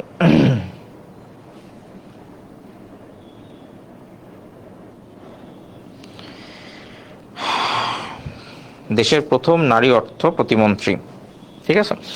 উনি একজন সংসদ সদস্য, সংরক্ষিত মহিলা আসনের, ঠিক আছে, এবং উনি দেশের ইতিহাসে আমাদের প্রথম নারী অর্থ প্রতিমন্ত্রী, ঠিক আছে। আচ্ছা এখনো ওই যে, আচ্ছা আপনার মনে হয় এখনো আগের প্রশ্নের অ্যান্সারই দিচ্ছেন। আচ্ছা বলেন ওনার নাম কি? আচ্ছা আমি বলে দিচ্ছি, ওনার নাম হচ্ছে, উনি চট্টগ্রামের ওয়াসিকা, যারা চট্টগ্রামের আছেন তারা কি লাইভ দেখতেছেন না, ওয়াসিকা আয়েশা খান, ঠিক আছে। ওকে আচ্ছা আচ্ছা থ্যাংক ইউ। আগের প্রশ্নটা 46 আসছিল, ওকে। ওয়াসিকা আয়েশা, ঠিক আছে ওকে। ওয়াসিকা নট ওয়াসিফা, অরুণ সরকার বলছে ওয়াসিফা, ওয়াসিকা আয়েশা খান, ঠিক আছে ওকে। তাহলে আমরা নেক্সট প্রশ্নে চলে যাই। দেখেন কি বলছে, ভাইরাসের পূর্ণরূপ কি? এটা আজকেও আসছে এবং কিছুদিন আগে হওয়া ইউনিয়ন পরিষদ সচিব সেইখানেও আসছে, ঠিক আছে। ভাইরাসের পূর্ণরূপ কি? ঝটপট এটা সবাই পারা উচিত, বলেন ভাইরাসের ফুল ফর্ম কি? ভাইরাস,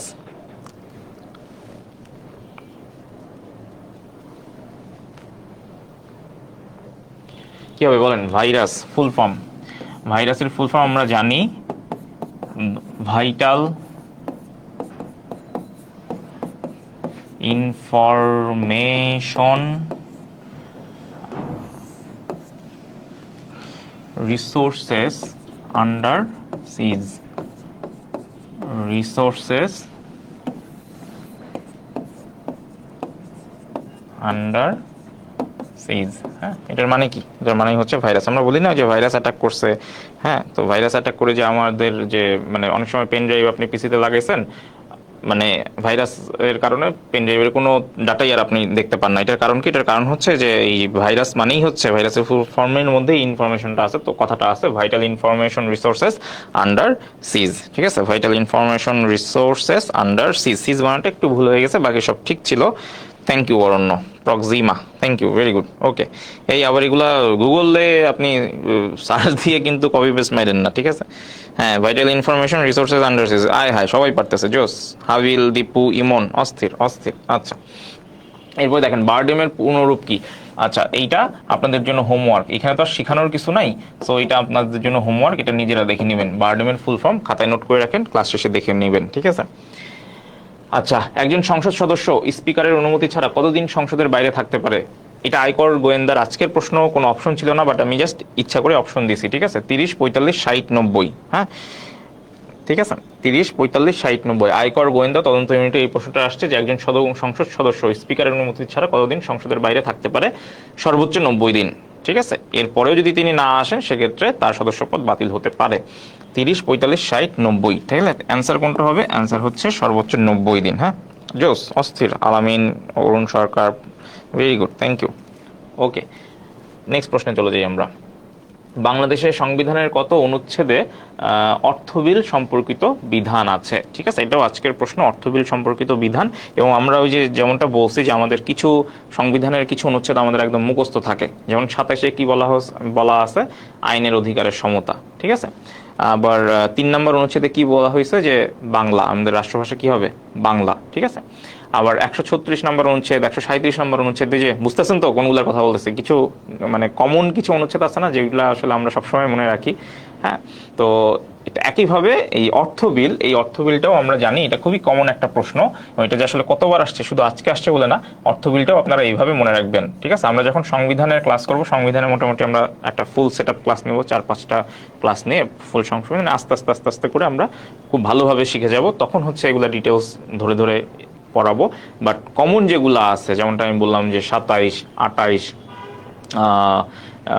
তারপর হচ্ছে যে 136, 37 এগুলোর কথা যে বললাম, 117, তারপরে এটা হচ্ছে কি 81, 82 না সৌরজিৎ, ঠিক আছে ওকে।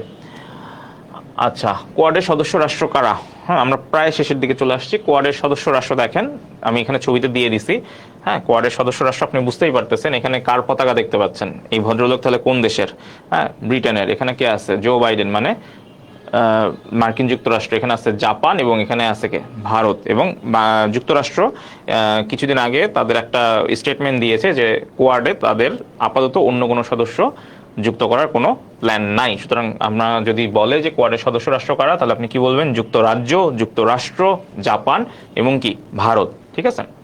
এবং আজকে আরেকটা গরম গরম খবর দিয়ে নিই, সেটা হচ্ছে জো বাইডেন ইউক্রেনকে আজকে তাদের মার্কিন যুক্তরাষ্ট্রের সরবরাহ করা অস্ত্র দিয়ে যুদ্ধে রাশিয়ার এগেনস্টে যুদ্ধে যাওয়ার জন্য অনুমতি দিছে, যে তোমরা মার্কিনী যে অস্ত্রগুলো আছে সেগুলো ব্যবহার করে রাশিয়ার সাথে ডিরেক্ট ফাইটে যাও, ঠিক আছে। এবং শুধু মার্কিন যুক্তরাষ্ট্র না, নিউজিল্যান্ড, ডেনমার্ক এবং আরও যে সকল দেশগুলো আছে যারা হচ্ছে ইউক্রেনকে অস্ত্র সরবরাহ করে, তারা সবাই এই অনুমতিটা দিছে, ম্যাক্সিমাম সবাই অনুমতিটা দিছে, ঠিক আছে। ওকে, নেক্সট প্রশ্নে যাই। রামসার কনভেনশন কোথায় হয়? এটা ওই যে বাংলাদেশ ল্যান্ড পোর্ট অথরিটিতে আসছিল। বলেন তো রামসার কনভেনশন কোথায় হয়? হ্যাঁ, নুরুল ক্লাস শেষ করে দিচ্ছি। হ্যাঁ, আর এই যে 3টা বা 4টা প্রশ্ন আছে, তারপরে ক্লাস শেষ হয়ে যাবে। রামসার কনভেনশন কোথায় হয়? বাংলাদেশ ল্যান্ড পোর্ট অথরিটির প্রশ্ন কোথায় হয় বলেন তো? Ramsar convention.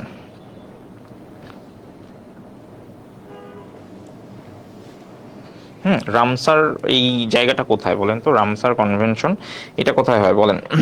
রামসার।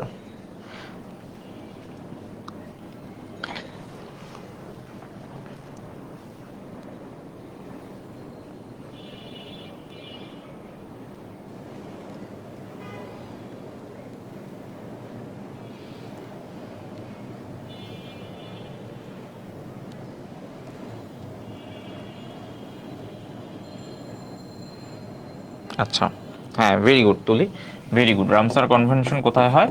ইরান। এটা ইরানের একটা শহর, ঠিক আছে। ইরানের একটা শহর হচ্ছে রামসার, ঠিক আছে। ইরানের একটা শহর হচ্ছে রামসার। ওকে, ঠিক আছে।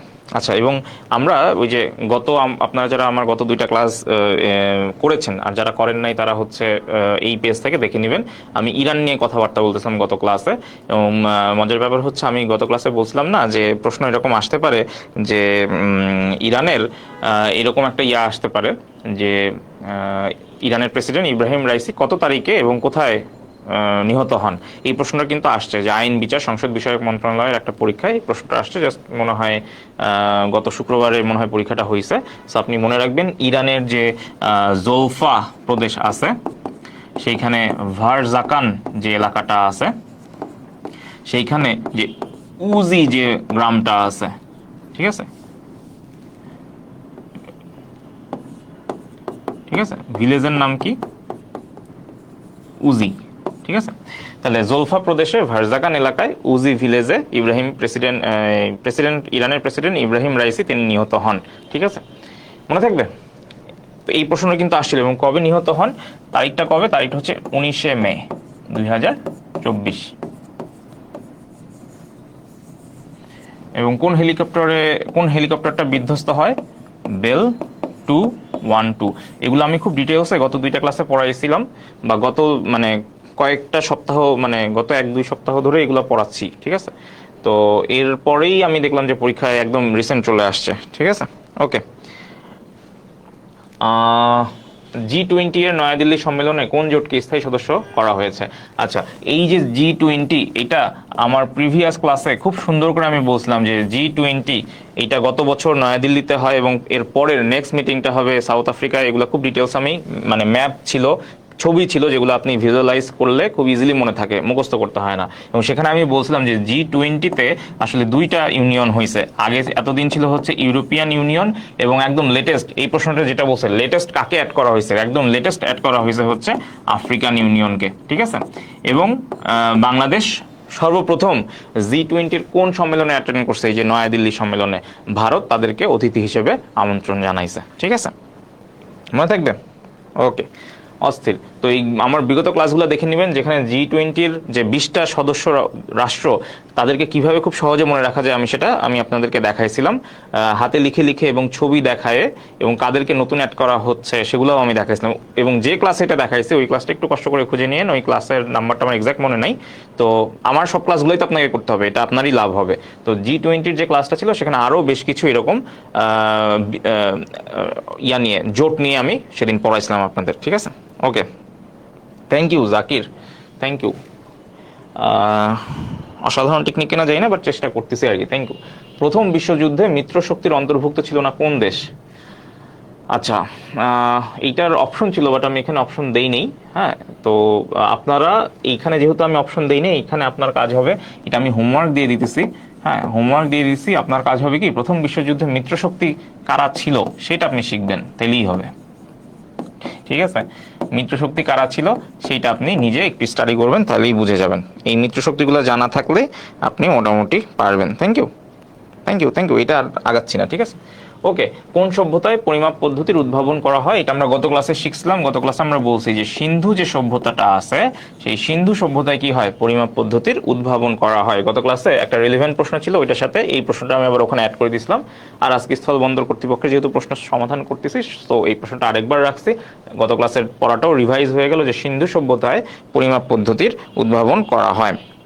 Thank you Mansura. বাট ঝামেলা হইতেছে যে ওই যে এই যে আপনারা বলেন না ক্লাস সুন্দর বা মানে টেকনিক ভালো বা উপস্থাপনা ভালো, এগুলো অনেকেই বলছেন এইটার জন্য ভালো। তো সেদিন আমার এক স্টুডেন্ট ওই কোন একটা গ্রুপে দেখলাম আমাকে মেনশন করছে কমেন্টে। মজার ব্যাপার হইলো যে সেই দেখলাম যে ঘন্টাখানেক পরে আবারও মেনশন দিছে। তো আমি চিন্তা করলাম যে ঘটনা কি। পরে দেখলাম যে কোনো একটা গ্রুপে কেউ একজন হচ্ছে নিজের নাম পরিচয় গোপন রেখে পোস্ট দিছে এবং পোস্ট দিয়ে বলছে যে কে জিকে ভালো পড়ায়। তো যিনি আমাকে মেনশন দিয়েছেন তার প্রথম কমেন্টটা আমি আর তখন খুঁজে পাইনি, 1 ঘন্টা পরে সে আবার মেনশন দিছে। হ্যাঁ, তো আমি তখন তাকে জিজ্ঞেস করলাম ঘটনা কি। পরে বললো যে স্যার আমার আগের কমেন্টটা ডিলিট করে দিছে। পরে আমি একটু ভালো করে স্টাডি করলাম, তো ওই গ্রুপে দেখলাম যে একটা নির্দিষ্ট মানুষের নামই সবাই রেফার করতেছে এবং সেই নির্দিষ্ট মানুষটা আবার সবাইকে দেখলাম যে লাভ রিয়াক্ট দিচ্ছে, কমেন্টে থ্যাঙ্কস জানাইতেছে। এবং একটাই খালি নতুন মানে ব্যতিক্রম একটা মানুষের নাম ছিল, অন্য একটা টিচারের ওখানে নাম ছিল। এবং আমি আবার ভাবলাম যে ইনিকে। পরে আমি দেখলাম যে ওইটা আবার ওই ওই মানুষটার সাথেই আবার তার মানে সামহাউ লিঙ্ক আপ আছে এবং মানে খুব অদ্ভুত ব্যাপার লাগলো। পরে আমি বুঝলাম যে আচ্ছা তাহলে এগুলাই হচ্ছে আর কি। হ্যাঁ, তো যখন আপনারা বলেন যে এই যে অস্থির ক্লিয়ার ধুমধাম হাবিজাবি বলেন, ভালোই লাগে, কিন্তু ওই যে একটু রেগুলার ক্লাসগুলো করেন আর কি, ঠিক আছে। রেগুলার ক্লাসগুলো করেন, তাহলে আমার মোটিভেশন এইটাই যে আপনারা আর কি রেগুলার ক্লাস করলেই হবে। ওই যে আমার ওই রকম আর কি দরকার নাই যে একটা পেইড পোস্ট টোস্ট এরকম ইদানিং অনেক কিছু দেখতেছি। হ্যাঁ, এই ফিল্ডে এসে অনেক কিছু দেখতেছি, খুব মানে হাসি লাগে এই জিনিসগুলো দেখলে। তো থ্যাংক ইউ। তো আপনাদের ওই ওই মানে এগুলা লেখা দেখলেও না কেমন কেমন লাগে যে কে কি ভাবে, এই যে লিখতেছেন যে ক্লাস ভালো বা হ্যান ত্যান। মাঝে মধ্যে মনে হয় যে মানে অন্য মানুষজন এসে বলবে যে এই যে আমি লেখাই দিচ্ছি। তো এইগুলো এত লেখার দরকার নাই। হ্যাঁ, থ্যাঙ্কস যে আমার ক্লাস আপনারা যে করেন, আমি তো বুঝি ভালো লাগে বলেই করেন। তো এগুলা মানে এত লেখার দরকার নেই, রেগুলার ক্লাসগুলো করেন। হ্যাঁ, আর আপনি যদি আসলেই ক্লাস মনে হয় যে ভালো, সেক্ষেত্রে জাস্ট কি করবেন, ওই যে মানে অন্যদেরকেও আর কি উপকার করবেন, ঠিক আছে। আচ্ছা, থাইল্যান্ড সরি কি শ্যামদেশ কোন দেশের পুরাতন নাম? এটা আমরা জানি যে থাইল্যান্ড হচ্ছে, তাদেরকে আমরা শ্যামদেশ বলে জানি, পরিসংখ্যান ব্যুরোর একটা প্রশ্ন। সো আজকে আমরা এখানে শেষ করে দিচ্ছি, ঠিক আছে। আর আমার ক্লাসগুলা রাতে নিলে ভালো হয় বুঝছি, কিন্তু এখন ভেজাল হইতেছে যে ওই যে আমাদের সবারই তো আসলে একটু কাজকর্ম থাকে। চেষ্টা করবো আমি আবার রাতে দেখি ক্লাস টাইমটা রাতে আবার ফিরাই নিয়ে আসা যায় কিনা। আর আপনারা হচ্ছে রেগুলার ক্লাসগুলো করেন, তাহলে যেটা হবে যে সবার জন্যই আর কি ভালো হবে, আপনাদের জন্য ইনশাল্লাহ ভালো হবে। আপনারা অনেকেই হচ্ছে টাইটানিকে উঠতে চান, সরি কি টাইটানিক মুভি দেখেন নাই আর কি, চাকরি পেয়ে টাইটানিক মুভি দেখবেন। হ্যাঁ, তখন এনজয় করবেন। বিগ বেন কোথায় আছে, কোন দেশে আছে, সেটা ঘুরে দেখবেন। সো আপনাদের জন্য সবার জন্য দোয়া থাকলো, শুভকামনা থাকলো। সামনে শুক্রবারেও কিন্তু পরীক্ষা আছে। সো চেষ্টা করবেন যে প্রত্যেক শুক্রবার যে পরীক্ষা থাকে সেগুলো প্রশ্নগুলো একটু সলভ করবেন এবং চেষ্টা করবেন যে প্রতিদিন একটু 1 ঘন্টা 2 ঘন্টা যে যে যতটুকু সময় পান একটু পড়াশোনার সাথে যুক্ত থাকবেন, ঠিক আছে। সো আজকে এই পর্যন্তই। তো সবাই আমার জন্য দোয়া করবেন, আপনারা ভালো থাকবেন, রেগুলার একটু পড়াশোনা করতে পারেন। প্রক্সিমা বলছে তারিখ মনে থাকে না। তারিখ মনে রাখার ওয়ে হচ্ছে যে আপনি যেমন গত ক্লাসে আমি একটা জিনিস পড়াইছিলাম আপনাদেরকে, জাস্ট কিভাবে মনে রাখবেন আমি বলি, মানে তারিখ না, মানে জাস্ট বলতেছি আর কি। যেমন 1905 সালে গত ক্লাসে আমি জাস্ট আগের গতদিন জাস্ট গতকালকে আমি একটা জিনিস পড়াইছিলাম আপনাদেরকে যে 1905 সালে রাশিয়া আর জাপানের মধ্যে যুদ্ধ লাগে, ঠিক আছে। তো এই যুদ্ধটা যখন লাগে তখন এখানে জিতছে হচ্ছে জাপান। জাপান জয়লাভ করে এবং জাপান যখন জয়লাভ করে তখন কি হয়, জাপান জয়লাভ করার ফলে যে শাখালিন দ্বীপপুঞ্জ এবং কুরিল দ্বীপপুঞ্জ দুইটাইকেই জাপান দখল করে নেয়। অথচ 1875 সালে যখন এই দুই দেশের মধ্যে সেন্ট পিটার্সবার্গ চুক্তি হয়, তখন কথা ছিল যে শাখালিন যে দ্বীপটা আছে, দ্বীপপুঞ্জ আছে, সেটা থাকবে হচ্ছে রাশিয়ার, আর কুরিল যে দ্বীপপুঞ্জ আছে, ফ্লাইওভার না কিন্তু দ্বীপপুঞ্জ, এটা হয়ে যাবে কার? জাপানের। গত ক্লাসে ডিটেলস বলছিলাম 1875 সালে সেই সেন্ট পিটার্সবার্গ চুক্তিতে এরকম কথা থাকলেও যে শাখালিন তোমার, কুরিল আমার, কিন্তু 1905 সালে কি হয়, 1905 সালে এসে রাশিয়া জাপানের মধ্যে যুদ্ধ লাগে, তখন জাপান যেহেতু জিতে যায়, রাশিয়ার কাছ থেকে সে শাখালিন দ্বীপপুঞ্জও কেড়ে নেয়। তো আপনি কিভাবে পড়বেন না, এই যে আপনি কালকে প্রথমবারের জন্য যখন জানছেন যে 1905 সালে রুশো জাপানিজ ওয়ার হয়, এই রুশো জাপানিজ ওয়ার মানে কি, রাশিয়া জাপান যুদ্ধ। আপনি বলেন তো বঙ্গভঙ্গ কত সালে হয়? বঙ্গভঙ্গ হয় কত সালে? 1905 সালে। সো এই যে আপনি যখন এরকম একটা তারিখ পিক করবেন, আপনি চেষ্টা করবেন ওই তারিখের আগে পিছে আর কি আছে। যেমন আমি আপনাকে বলি যে 2 মার্চ, বলেন তো 2 মার্চ কি দিবস? আপনি বললেন যে 2 মার্চ হচ্ছে পতাকা দিবস, ঠিক আছে? তাহলে বলেন তো 1 মার্চ কি? আপনি এইভাবে মনে রাখবেন 1 মার্চ কি? 1 মার্চ হচ্ছে ওই যে জাতীয় বীমা দিবস। অথবা আপনি আরেকটা কাজ করতে পারেন, আপনি হয়তো কোনো সময় একটা এরকম এজেন্ডা নিলেন, ধরেন আপনি ক্যালেন্ডার আসছে না, হ্যাঁ ক্যালেন্ডার নিলেন, ধরেন এখানে কে থাকে, এখানে জানুয়ারি থাকে, এখানে ফেব্রুয়ারি থাকে, এখানে 1 2 3 অনেক কিছু থাকে। তো আপনি কোনো একটা ক্যালেন্ডারে আপনি ধরেন টেবিল ক্যালেন্ডার থাকে, পকেট ক্যালেন্ডার থাকে, বিভিন্ন সাইজের ক্যালেন্ডার থাকে। আপনি যেটা করবেন, ধরেন ফেব্রুয়ারি তো এখানে মার্চ আছে, তা আপনি নিজে নিজে ট্রাই করবেন, এই যে 1 2 3 এরকম লেখা থাকে না, আপনি নিজে এরকম মার্ক করবেন, এইভাবে মার্ক করবেন। ধরেন আপনি ক্যালেন্ডারটার দিকে ভালো করে তাকাবেন, মনে করবেন যে এটা আপনার প্রিয় কোনো মানুষ বা প্রিয় কোনো খাবার, এর দিকে তাকায় আছেন, খুব ভালো করে তাকাবেন কোনটা কোনটা আপনার মানে অনেকগুলো মেনু আছে, অনেকগুলো অপশন আছে, কোনটা আপনার ফেভারিট মেনু, ঠিক আছে? এরকম চিন্তা ভাবনা করে খুব ভক্তি ভালোবাসা নিয়ে তাকায় থাকবেন। এরপর আপনি দেখবেন যে এই যে এইটা মার্ক করবেন, জানুয়ারি ফেব্রুয়ারি ভুলে যান, শুধু মার্চ, ওই একটা পাতায় শুধু মার্চ নিয়ে চিন্তা করবেন। তখন আপনি মনে রাখবেন মার্চের 2 তারিখে কি আছে? পতাকা দিবস। পতাকা দিবস কে উত্তোলন করে? রব। হ্যাঁ, ওই যে আমি বলছিলাম যে 2 মার্চ মানে কত তারিখ? মার্চের 2 তারিখ, 2। আবার রব লিখতে কয়টা অক্ষর লাগে? 2টা। আপনি এভাবে মনে রাখবেন যে সর্বপ্রথম কে পতাকা উত্তোলন করে? রব, আসম আব্দুর রব। তো তার যে তারিখটা সেটা কি? 2 মার্চ। সুতরাং 2 মার্চ আমরা কি উত্তোলন মানে দিবস হিসেবে পালন করি? পতাকা উত্তোলন দিবস বা পতাকা দিবস। তা আপনি চেষ্টা করবেন যে পাশে আবার আরেকটা জিনিস মনে রাখার, যে 1 মার্চ কি? 1 মার্চ হচ্ছে ওই যে জাতীয় বীমা দিবস। তো এইভাবে আপনি নিজে একটু লিখে লিখে প্র্যাকটিস করবেন, তাহলে দেখবেন আর মুখস্থ করতে হচ্ছে না, ঠিক আছে? নিজের মতো করে আপনারা হচ্ছে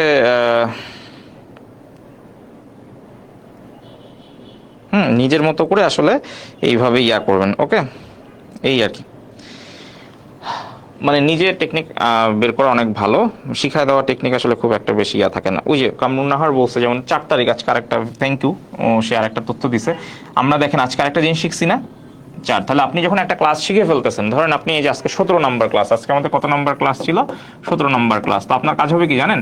এই যে আপনি 17 নম্বর ক্লাস করলেন না, এই 17 নম্বর ক্লাস যখন আপনার করা হয়ে গেল, 17 নম্বর ক্লাস করার পরে আজকে কি করবেন জানেন? যিনি প্রশ্নটা করছেন এবং যারা প্রশ্নটা করেন নাই, যারা শুনতেছেন এখনো ধৈর্য নিয়ে, এই যে 17 নম্বর ক্লাস করার পরে আজকে আপনি যেই তারিখগুলো পাইছেন, খেয়াল করে দেখেন, আজকে আপনি অনেকগুলো তারিখ শিখছেন। বলবো কি কি, আমি একটু মনে করাই দিই, আপনি যদি আমাকে একটু সময় দেন। আজকে আপনি শিখছেন পতাকা দিবস, ঠিক আছে? আপনি আজকে কি শিখছেন বলেন তো? আপনি আজকে শিখছেন পতাকা দিবস।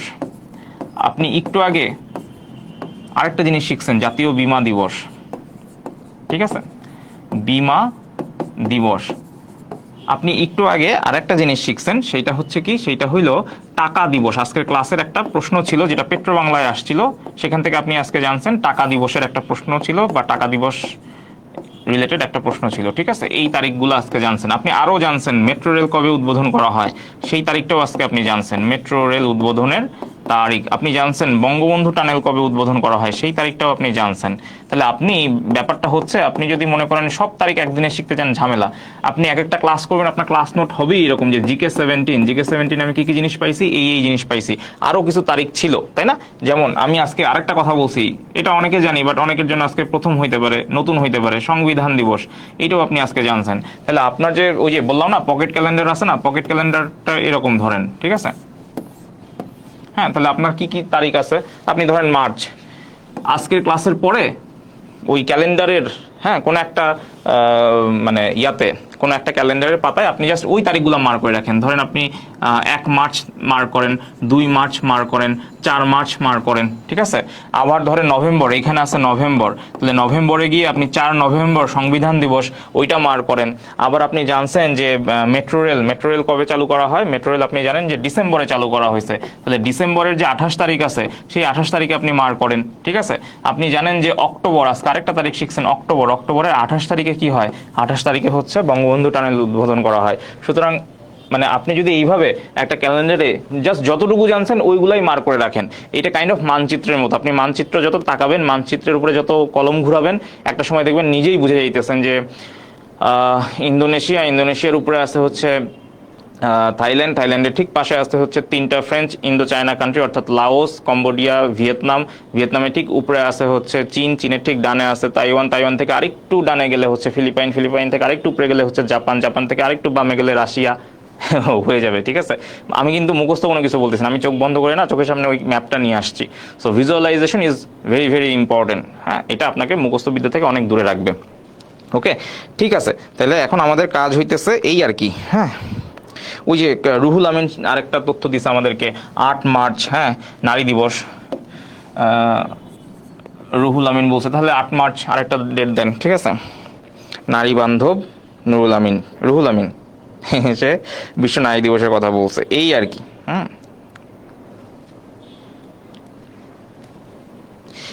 হ্যাঁ, ওকে। তারপর আমরা গত ক্লাসে শিখছি যে ইন্দোনেশিয়া হচ্ছে কি জানি বলছিলাম, ইন্দোনেশিয়া কার দখলে ছিল বলেন তো? ইন্দোনেশিয়া ছিল হচ্ছে নেদারল্যান্ডস ইস্ট ইন্ডিজ। এটা ছিল ইন্দোনেশিয়ার আগের নাম ছিল কি? ডাচ ইস্ট ইন্ডিজ বা নেদারল্যান্ডস ইস্ট ইন্ডিজ। এর মানে হচ্ছে ইন্দোনেশিয়া যে অঞ্চলটা সেটা হচ্ছে নেদারল্যান্ডসের উপনিবেশ ছিল। এবং ইন্দোনেশিয়ার ঠিক নিচে আছে হচ্ছে তিমুর, এবং তিমুরের দুইটা সাইড আছে, একটা হচ্ছে পূর্ব তিমুর আর একটা আছে পশ্চিম তিমুর। পশ্চিম তিমুর এবং পূর্ব তিমুর এই দুইটা জায়গা নিয়ে নেদারল্যান্ড আর হচ্ছে পর্তুগালের মধ্যে মারামারি লাগে। তখন তারা কি করে, তারা দুইজনেই ভাগ বটোয়ারা করে যে তুমি 50% নাও, আমি 50% নেই। তো তখন তারা এই চুক্তিতে আসে এবং অতঃপর তারা সুখে শান্তিতে বাস করতে লাগলো। কিভাবে? নেদারল্যান্ডস বলল যে পশ্চিম তিমুর আমার, আর পর্তুগাল বলল পূর্ব তিমুর আমার। তো গত ক্লাসে আমরা দেখছি যে অনেকবার এই প্রশ্ন আসছে, ইভেন বিসিএস এ প্রশ্ন আসছে, পূর্ব তিমুরের রাজধানী কই, পূর্ব তিমুর কোন দেশের উপনিবেশ ছিল। ঠিক আছে, তাহলে ওই যে পূর্ব তিমুর প দিয়ে শুরু, তাহলে কি হবে? পর্তুগালও প দিয়ে শুরু, এইভাবে মনে রাখতে পারেন। ঠিক আছে, আবার ইন্দোনেশিয়া যখন হচ্ছে, আমরা জানছি যে দ্বিতীয় বিশ্বযুদ্ধের পরে ইন্দোনেশিয়া মোটামুটি স্বাধীন হয়ে যায়। আরো হিস্ট্রি আছে, এগুলো পরে আমরা জানবো। তো ইন্দোনেশিয়াতে আমরা জানি, গত ক্লাসে দেখছি যে সুমাত্রা দ্বীপ এবং জাভা দ্বীপ আছে। এবং আমি আপনাকে বলছিলাম যে বিসিএস একটা প্রশ্ন আসছিল যে সুমাত্রা দ্বীপ কোথায় অবস্থিত। তো ইন্দোনেশিয়ার ঠিক নিচেই কে আছে? ভারত মহাসাগর। তো ওখানে অপশন ছিল প্রশান্ত, ভারত, আরব সাগর, হাবিজাবি। তাহলে অ্যান্সার কি? সুমাত্রা দ্বীপ কোথায় অবস্থিত? ভারত মহাসাগরে। মুখস্থ করার কিছু নাই। তো আপনি যেমন চোখ বন্ধ করলে আপনার ম্যাপ সামনে ভিজুয়ালাইজ হবে, ম্যাপে আপনি যত কারিকুরি করবেন, কলম দিয়ে পেন্সিল দিয়ে কাটাকাটি করবেন, ঠিক একইভাবে আপনি যদি ক্যালেন্ডার এইভাবে নিজে হাতে কলমে বানান, অথবা বাসায় তো ক্যালেন্ডার একাধিক থাকে, ওই ক্যালেন্ডারের উপরে আপনি আঁকাআঁকি করেন, 1 দিন 2 দিন 3 দিন এভাবে মার্ক করে করে আপনি লিখে রাখবেন, এমনি মনে থাকবে। ঠিক আছে, অনেক ওয়ে আছে, অনেক ওয়ে বের করা যায়, ওটা শিখাই দেওয়ার কিছু নাই। ঠিক আছে, okay, thank you Mamun, thank you. Okay, thank you. Kamrun Nahar বলছে যে আজকেই ক্যালেন্ডার রাখবো খাতায়, জোস, অস্থির। এই তো, সে আসলেই মানে চাকরি তো হবেই, সে আসলেই লন্ডন যাবে।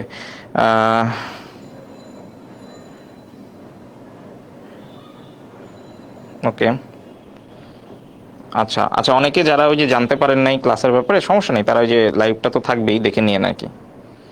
ঠিক আছে, ওকে ওকে। আমরা মোটামুটি যারা এখানে ক্লাসগুলা করি তারা হচ্ছে জানি যে আমাদের মুত্তাসিন পাহলভী স্যারের হচ্ছে পেজে ক্লাসগুলো থাকে, আর হচ্ছে ইউটিউবেও কিন্তু ক্লাসগুলো পাওয়া যায়। সো আপনারা যেখান থেকে সুবিধা হয় সেখান থেকে দেখে নেবেন।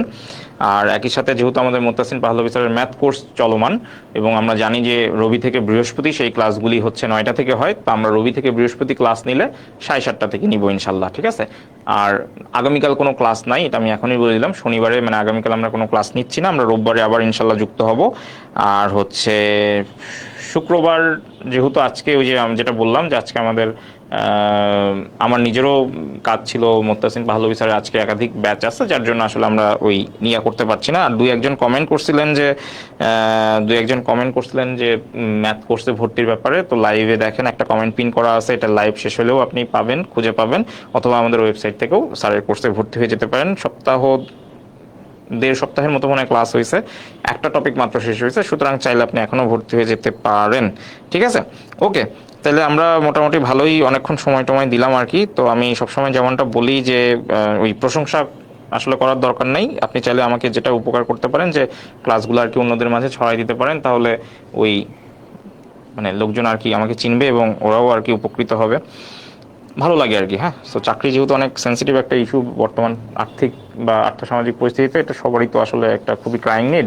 আমিও চাই আপনাদের সবার জন্য উপকার করতে, এবং আই হোপ ভালো কিছু হবে ইনশাল্লাহ। ঠিক আছে, ঠিক আছে, সবাই ভালো থাকেন। আজকে আর কথা বাড়াচ্ছি না, সবাইকে থ্যাংক ইউ। থ্যাংক ইউ কই, এই যে থ্যাংক ইউ, ঠিক আছে, থ্যাংক ইউ এর মধ্যে অনেক কিছু লিখে ফেলছি। ঠিক আছে, আজকে আমাদের 17 নম্বর ক্লাস ছিল, যারা যারা করছেন থ্যাংক ইউ। আমরা আগামীকাল কোনো ক্লাস নাই, শনিবারে আমরা কোনো ক্লাস নিচ্ছি না।